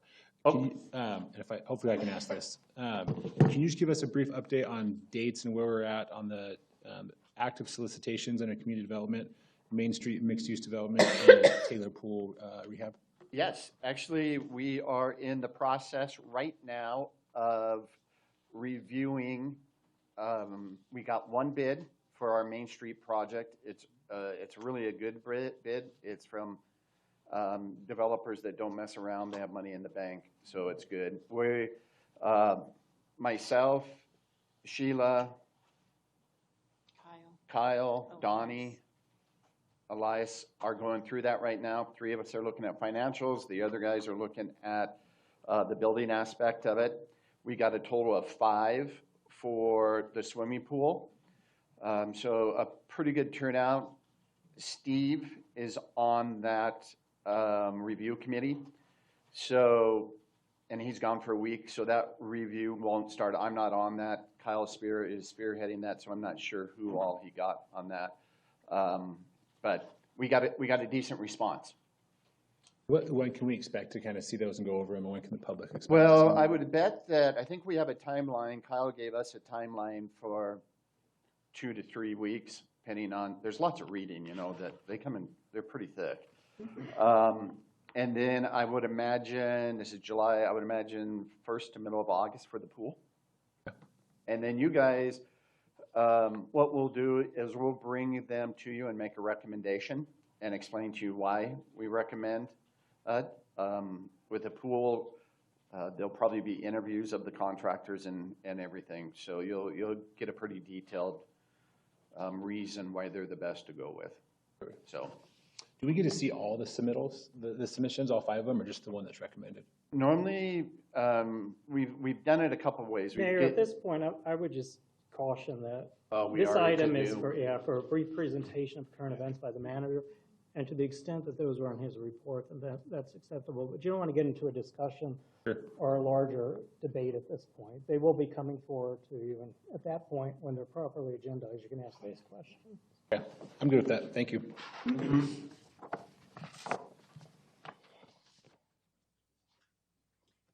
That's all I got.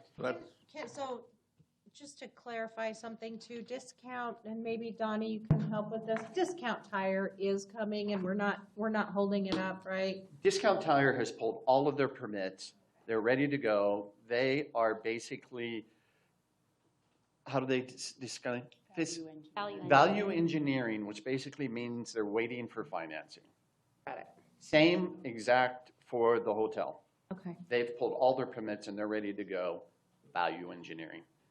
Commercial rate's at over 7% right now. Mm-hmm. Thank you.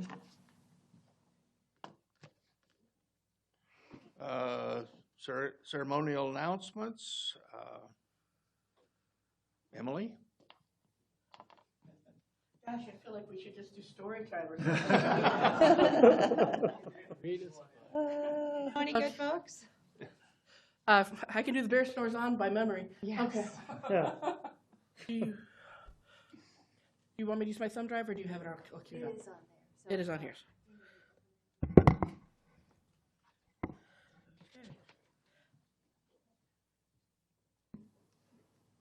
I will make this short and sweet. Because the library should be sweet. They should be, but we all know better, don't we? Susie said she didn't want my job, but I tell you, it's the best job in the world. Everybody should want my job.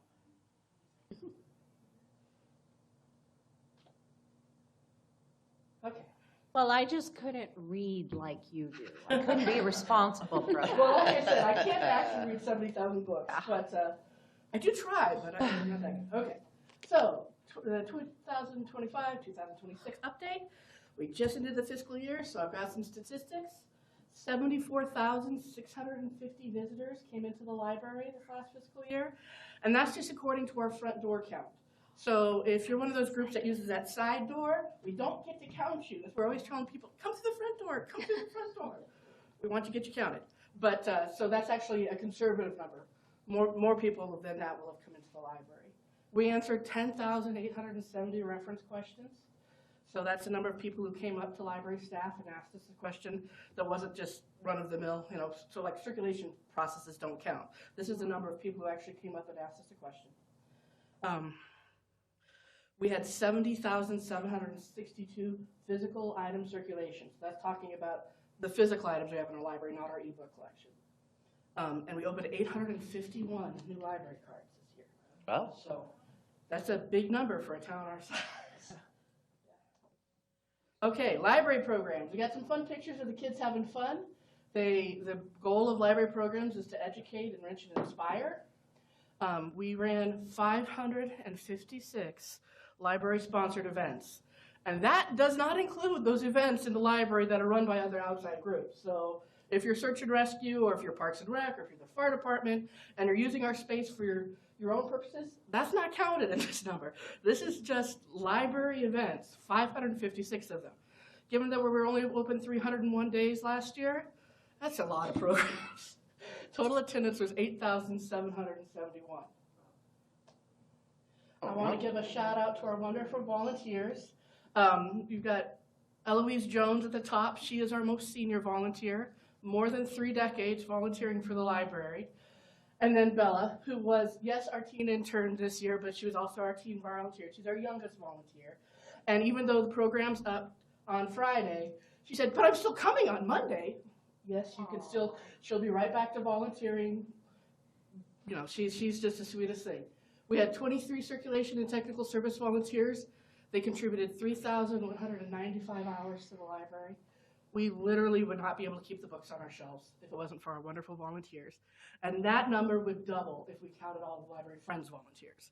So the ones that volunteer for the Library Friends bookstore, or for our Homebound program, which is a function of the Library Friends, that's a completely different count. No, we run on the hearts of our volunteers. I want to give a shout out for interdepartmental partnerships. We've got a lovely picture of Donuts with Dispatch. This is where we had fire and police and dispatchers come out to the library this summer, and they met with families and kids. We had about 70 people attend that program. And then over on the other side is us going out, and that's Dee Dee at Green Valley Park for one of their Movies in the Park days. She ran a craft. Dee Dee Knero not only shows up to do crafts with us. I was at the Halloween program. I was at Pups in the Pines, but I think that anybody from Parks would say that what Dee Dee Knero does for the Winter Wonderland program. She is our resident ice skating professional. You know, her son is an Olympic bronze medalist. So, wow. Yeah, and she was a skating coach for years and years and years. And so she comes out and she works that ice skating rink, even though she's a library employee. But we believe in partnering with our departments and with the other departments, and I think that together we do good things. Great big thank you to the Library Friends of Payson, who are represented here today. This last year they contributed about $50,000 to library operations. That means they bought every single book and every single movie. They funded every program, and they sponsored some of the beginnings of they paid for like initial sketches for upcoming programs that we're looking forward to for next year. Some future planning. Here's a few projects. Hopefully Kyle is here. Kyle is going to help us with some of these future projects. But we're hoping that he comes and he speaks at the next Library Friends meeting in August, and we can discuss the value of different projects and some big things that may be coming in the next year or two. And again, that would be the Library Friends would be the ones that were funding that. And I cannot tell you how incredibly our Library Friends group is.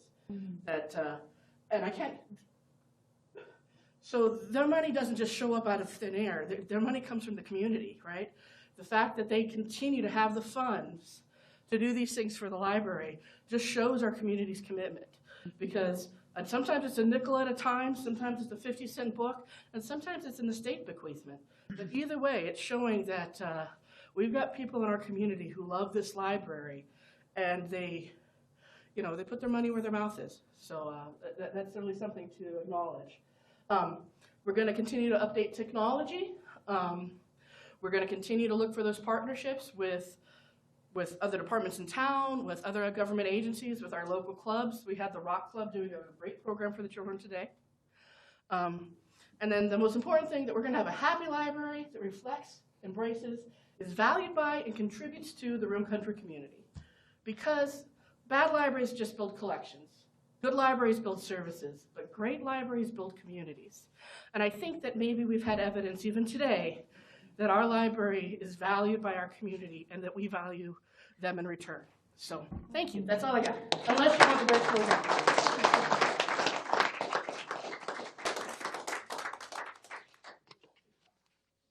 Thank you, Emily. Thank you. Thank you.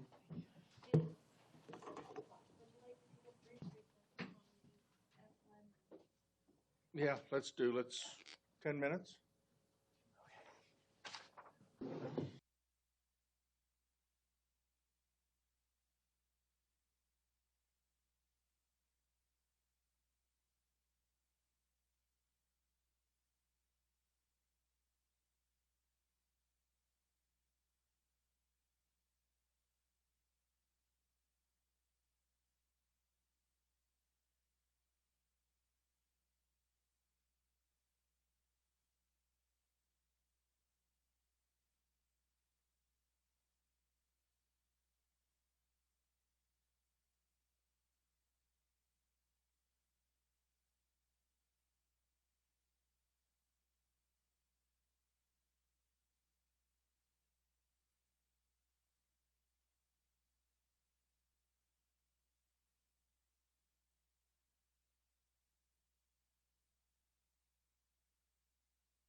We are back in session. Thank you, everyone. Brings us to F1, first public hearing regarding ordinance number 2026-108, repealing Payson Town Code Title III Administration, Chapter 30, Section 30.52, same-day passage, 2 separate hearings relating to ordinance adoption and providing for severability. I open a public hearing, and Darren, it says you'll present for it to us. This is just kind of a housekeeping situation. Most communities don't do 2 hearings. What they do is they do a hearing, they advertise it, and then 30 days it becomes law. If you don't have any complaints, it passes. If you do have complaints and you have concerns and you want to bring it back up, you have the opportunity to bring it back up. You're just basically, like I said, this is more of a house cleaning. Payson does 2 hearings for some reason. You have an opportunity for people to speak, to get it off their, often some of the stuff that we do, nobody even speaks. A lot of this stuff that we do is house cleaning. When you have an ordinance, we're just updating, a state requires us to do that kind of stuff. So this is literally just to move your meetings along quicker. Christina and I talked, and I was like, yeah, let's do it, and she put the language together, and so it's not to avoid, it's the exact same thing. You still get 30 days as the public to comment. We're not saying, yes, this is it and we're done. It still gives them an opportunity to be, which is what most communities do. They give 30 days. And so the residents still have the right of referendum to go get petition signatures and fight something. And you can bring it back up at any time. You know, that's your privileges. We can bring it back up. Yeah. I mean, you can bring anything back up that you want. That's your privilege. Okay. No, Except for not a once zoning the change. ordinance is passed. I mean, Well, if you would like to amend something or create something, sure. You have the right, unless it's a state, you know, or something like that where we don't have the right. But if it's a city proposal, no, I don't know why you would, but it's normally us that bring it to you. Yeah, it depends on the type of ordinance, obviously, right? If this is a change to the code, so in 3 months, if you don't like it, you could change the code back to the way it was originally, versus maybe something where you get vested rights in an ordinance passing, like a rezoning or some Well, other this is sort of this our code. I appreciate this. I'm sorry. No, Go ahead. Go ahead. Yeah, there's been a few occasions over my 6 years where I've had residents come up to me and say, I had no idea after the first hearing about this issue. And I was able to say, don't worry, we got another, we're going to hear it again. And it gives them time to prepare and get to the podium. So just like you said, so there's maybe more effort in advertising, especially a controversial or item that give people the chance who want to speak to it. Right. Yeah, totally. I mean, this is just house clean. It's up to you guys. If you want to do it, you know, super. But for me, as long as it doesn't interfere with the citizens' right to petition and have a referendum, I don't see any reason not to. You know, if it's publicized in the newspaper, you know, if they come to us in 30 days and they want it reheard, I guess we could rehear it. But without objection from the public, I'm in favor of doing this. So, any comment from the public since this is a public hearing? Tom? Yes. I am. I did. Okay. This is something that would not allow more public understanding, learning, and it would cut in practice, it would cut the amount of time that the public has to look at an ordinance or an action. And it could tend to have bad or illogical or wrong ordinances or actions rammed through without the public getting the full knowledge of it. So if this is against the public, against the residents, and if it's just for expedience and making meetings shorter and all like that, then you know me, I sit here through every last minute of the meetings, and I don't begrudge that at all. That is something that we should be able to do. And so this is anti-resident, anti-citizen, anti-public. Thank you.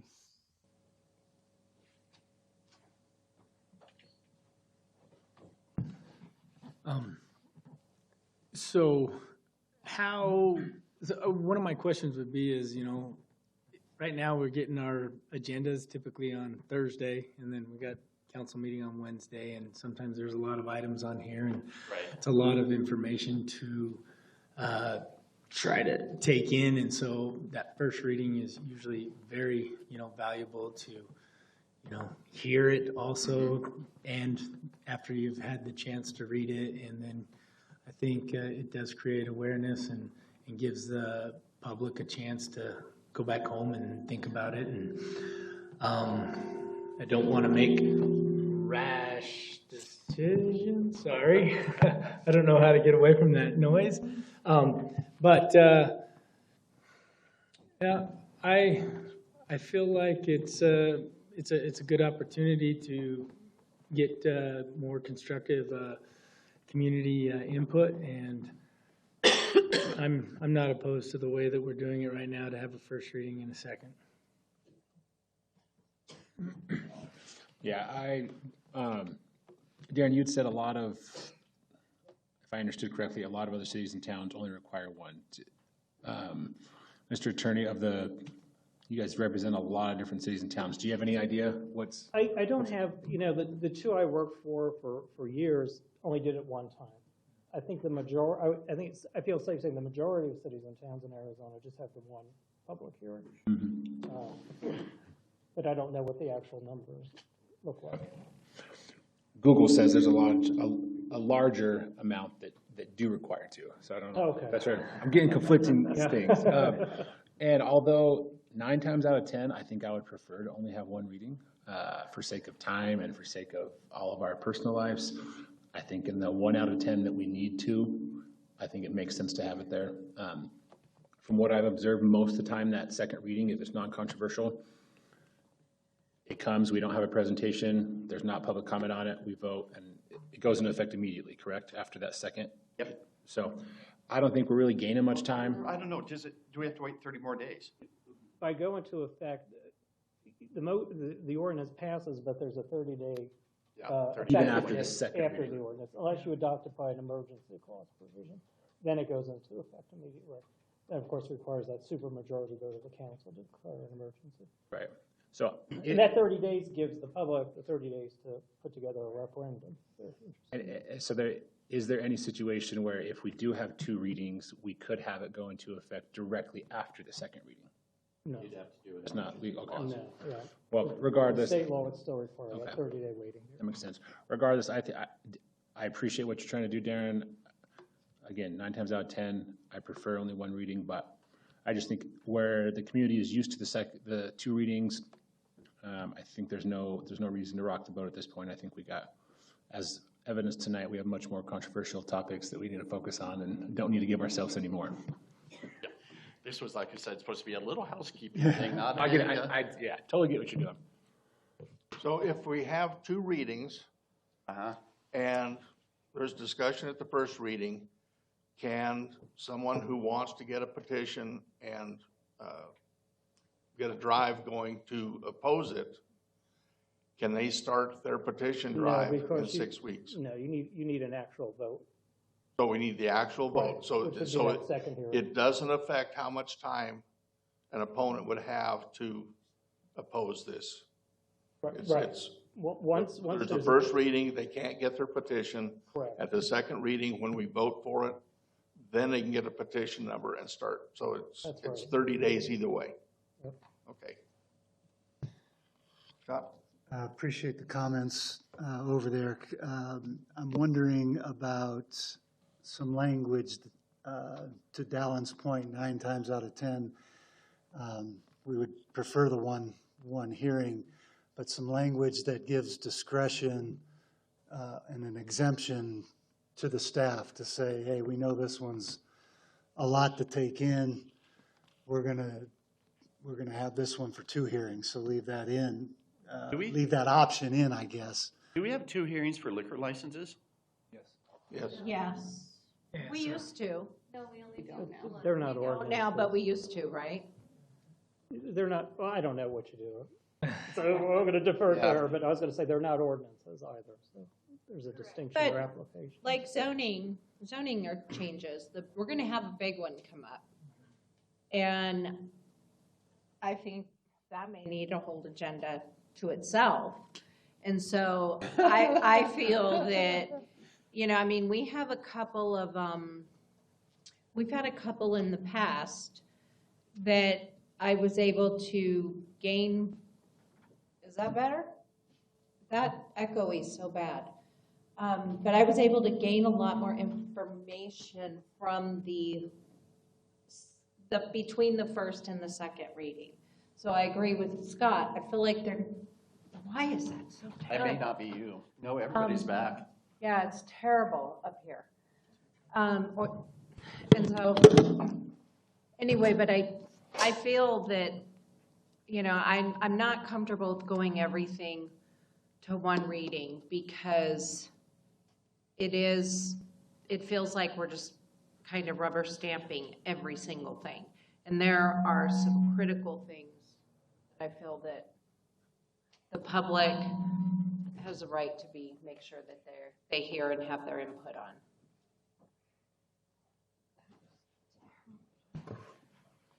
Charlie? I was going to be mute, but someone said Charlie. But I'm for the community, the citizens. I think we need. Right now, there seems to be a lack of information, and a lot of people don't seem to be getting a lot of information. I don't know if that's because it's apathetic in the town, or you know, we have a large percentage of retired people, and they just say to themselves, you know what, I've done this, been there, did it, my kids are gone, all this kind of stuff, and I don't really care. But for those people who care, I think we need to have the 2 readings because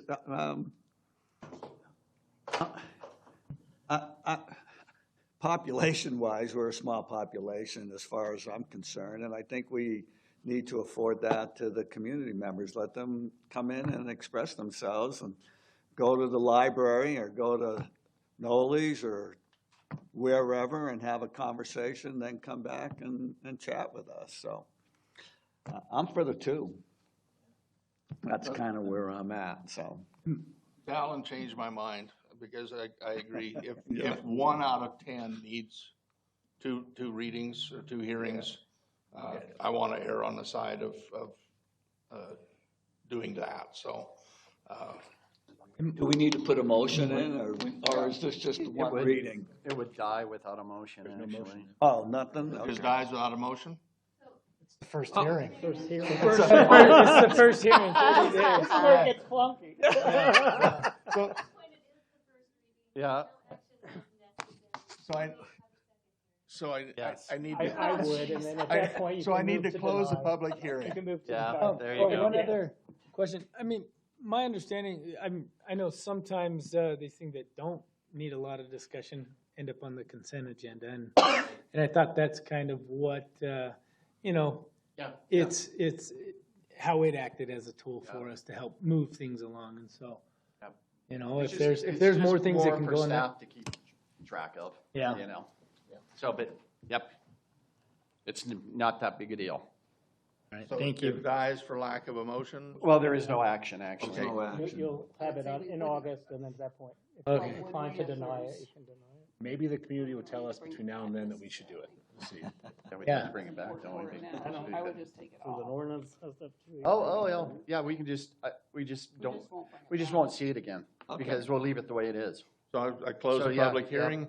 We'll just, Leave it the way it is. If I may just clarify the record, so, town staff will be withdrawing the ordinance? yeah, the request. Based on the discussion.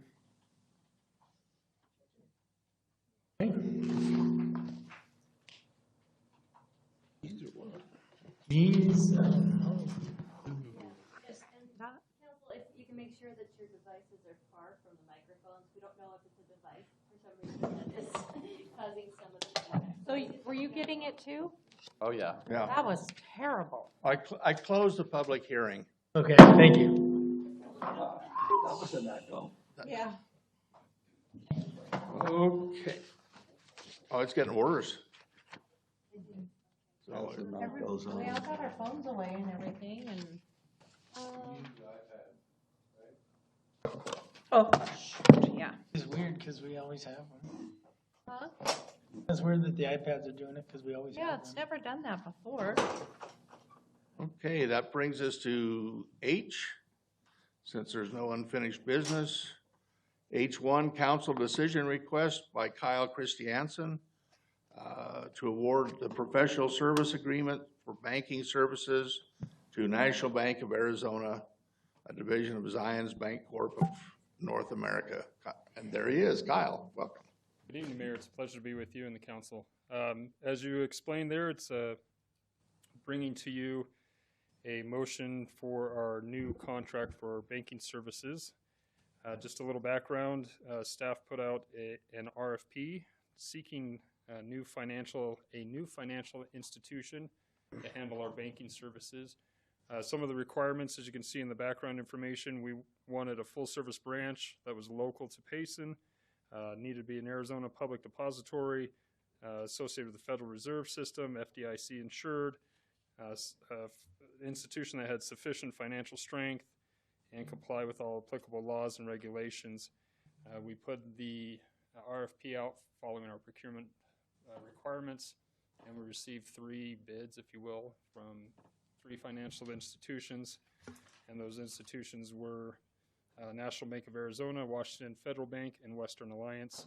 The proposals were evaluated following the criteria that we outlined in the RFP, and some of those things included experience and qualifications, banking services offered, and the past performance and references.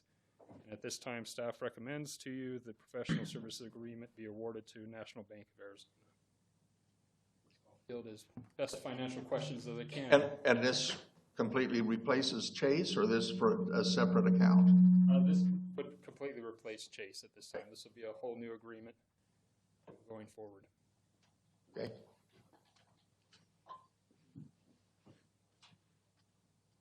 Any questions?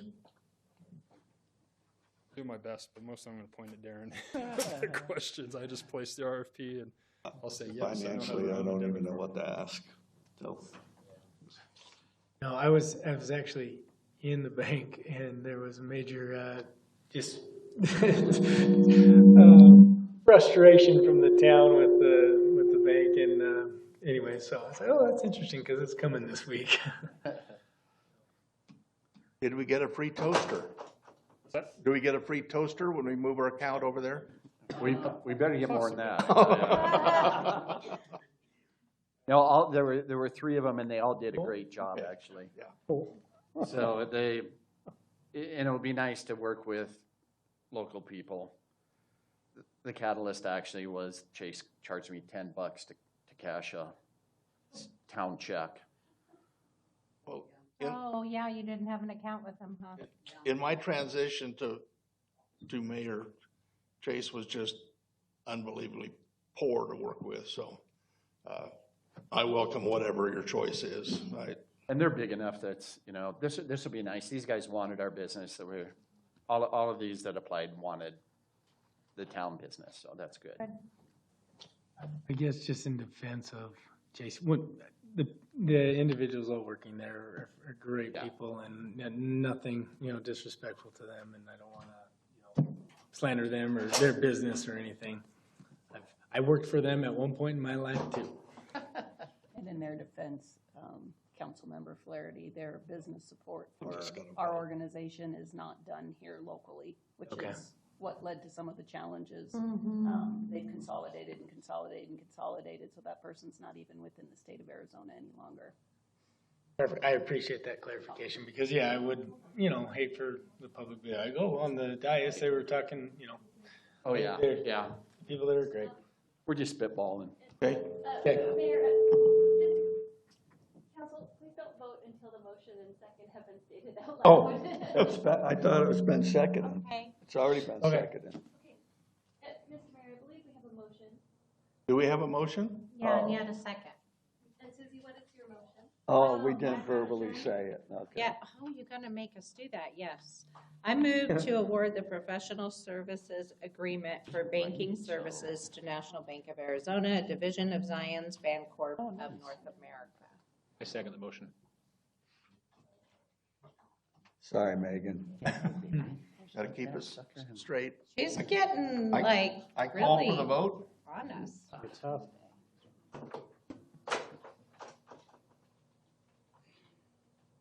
Passes 6-0. So, thank you. Thank you. Thanks, Kyle. Check it with AI.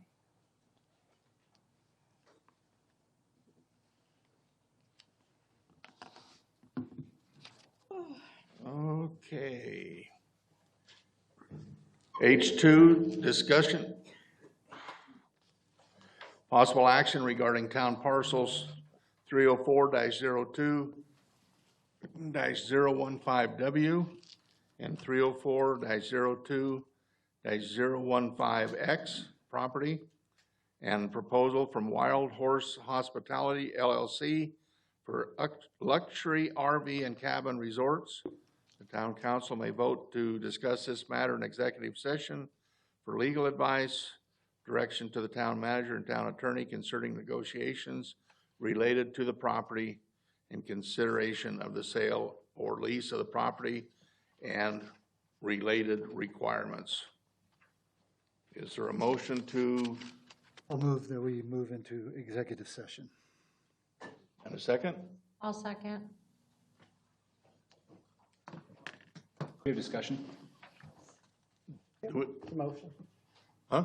You can have discussion on the motion. Mr. Attorney, can you just maybe outline why we need to go into executive session if there's something specific? I would prefer to do this one in open, but if there's something Yeah, legally that we need to protect ourselves See, from. especially with kind of negotiating property deals, some of the things you don't want in the public sphere are what you're willing to sell the property for, so you get the highest potential bid on it if it goes out to bid.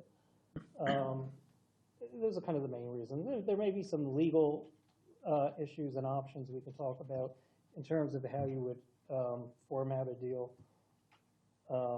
that may be something you'd rather just kind of discuss with your team before you give them direction on how to proceed.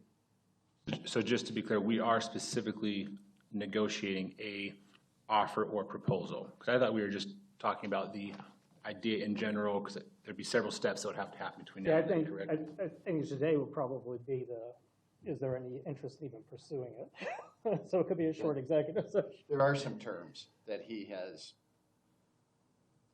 discussed, so, and, yeah, I mean. Then we could have discussion Most over countering contracts or are whatever. done in an executive session, especially for a large project like this. I know, I definitely would prefer to come out and at least have discussion on it after we go over specifics, but. Well, and I You think can return. You'll come out and That's say the if you basic even want to pursue it. And will the developer be coming in as well, or can we ask questions of him in executive session? No, you can't. Okay. Okay, so we can come out here and ask questions and discuss with him later. If you want to continue, yeah. If you want to continue, then you'll have to vote to say yes, and he'll be here at that time to answer questions.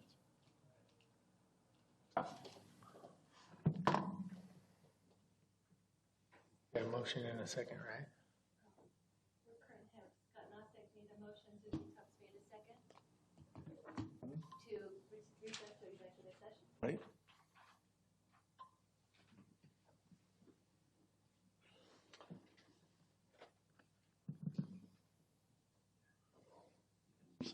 here. Susie? Oh, sorry. Passes 6-0. We are now in executive session. We'll be back.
Testing, testing, 1, 2, 1, 2.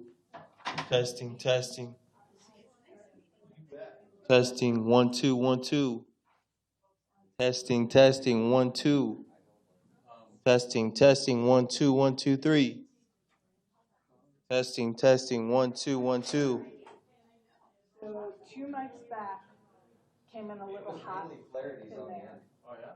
Little. I think they were all doing it. No, so I guess it would be. Probably one of these. Testing, testing, 1, 2, 1, 2. Go ahead, do it Testing, testing, 1, 2, 3. No. The gain was the highest in there, like. Usually that means the speaker is getting into the mic, right? Yeah. Have speakers out of there. There's one here, one there, and then there are a couple in the back.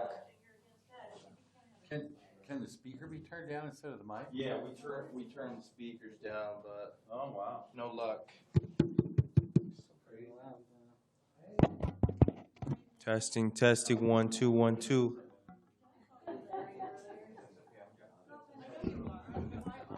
Testing, testing, 1, 2, 3, 1, 2, 3. Testing, testing, 1, 2, 1, 2. It's kind of hard to tell. Let me walk up there. Okay. John, you should do a sound check. Go sing for us. Sound check.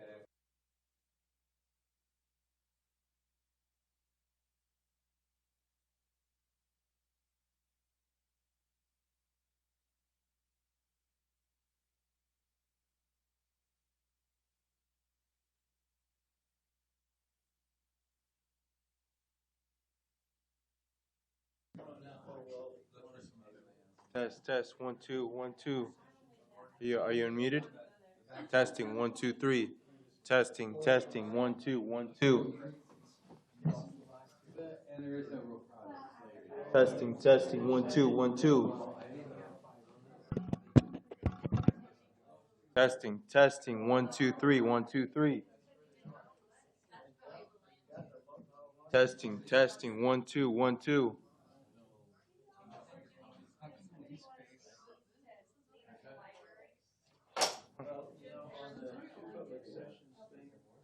This.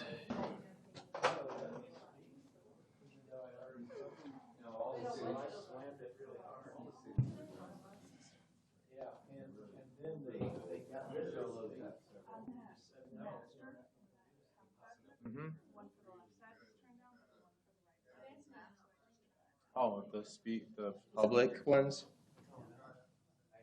Yeah. Testing, testing, 1, 2, 1, 2. It has to be somebody's phone. Testing, testing, 1, 2, 1, 2. Testing, testing, 1, 2, 3. Has to be some static from a phone. Pretty loud. Yeah. Testing, testing, 1, 2, 1, 2. Testing, testing, 1, 2, 3.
You ready?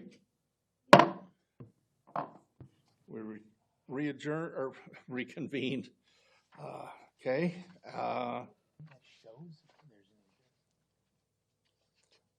As for a motion to direct staff as was discussed in executive session? Perfect. Yeah, I'll make a motion to direct staff as discussed during executive session. Second? I'll second that. Yeah. Can we can have discussion? We can't discuss it. Yeah. Well, is there anything we can say, Darren? I mean, if you are going to go and speak with the developer, is there anything we can say right now? I mean, For the rest of the just kind of public? general temperature check or general guidance. I know we can't talk about specifics, but I don't like just leave everybody here and then. Well, we've decided for. I think anything that's said in executive session obviously is confidential as a matter of law, so we can't talk about what was discussed in executive session. Right. Basics, It's okay, let's put it that way. Well, we can't discuss the discussion that we had in confidence, so. You can't discuss an action that you did? Well, they just directed me to, basically, right? Boy, it's a tough But one. Did we have a vote I'll on talk it? to you tomorrow, how's that? We need to vote. Thank you. Yes. Aye. Aye. Aye. Aye. And then. Am I able to give high level my opinion on the matter? Not what we talked about, but just. It's probably better that we just go, and then once I talk to John, John is free to talk. Oh, okay. Okay. The motion carries. 6-0. Motion carries 6-0. Okay, thank you. And then once you talk to John, you're more than welcome to discuss it. So give John a call tomorrow. Who? You're going to talk to John. I'm more worried about the other people Yeah. sitting in the Yeah. audience. With all due respect. Well, we can say there's nothing This shady is going on. how open meeting laws, and this is how, I mean, the problem is Payson just doesn't do many executive sessions, so. And we are adjourned. So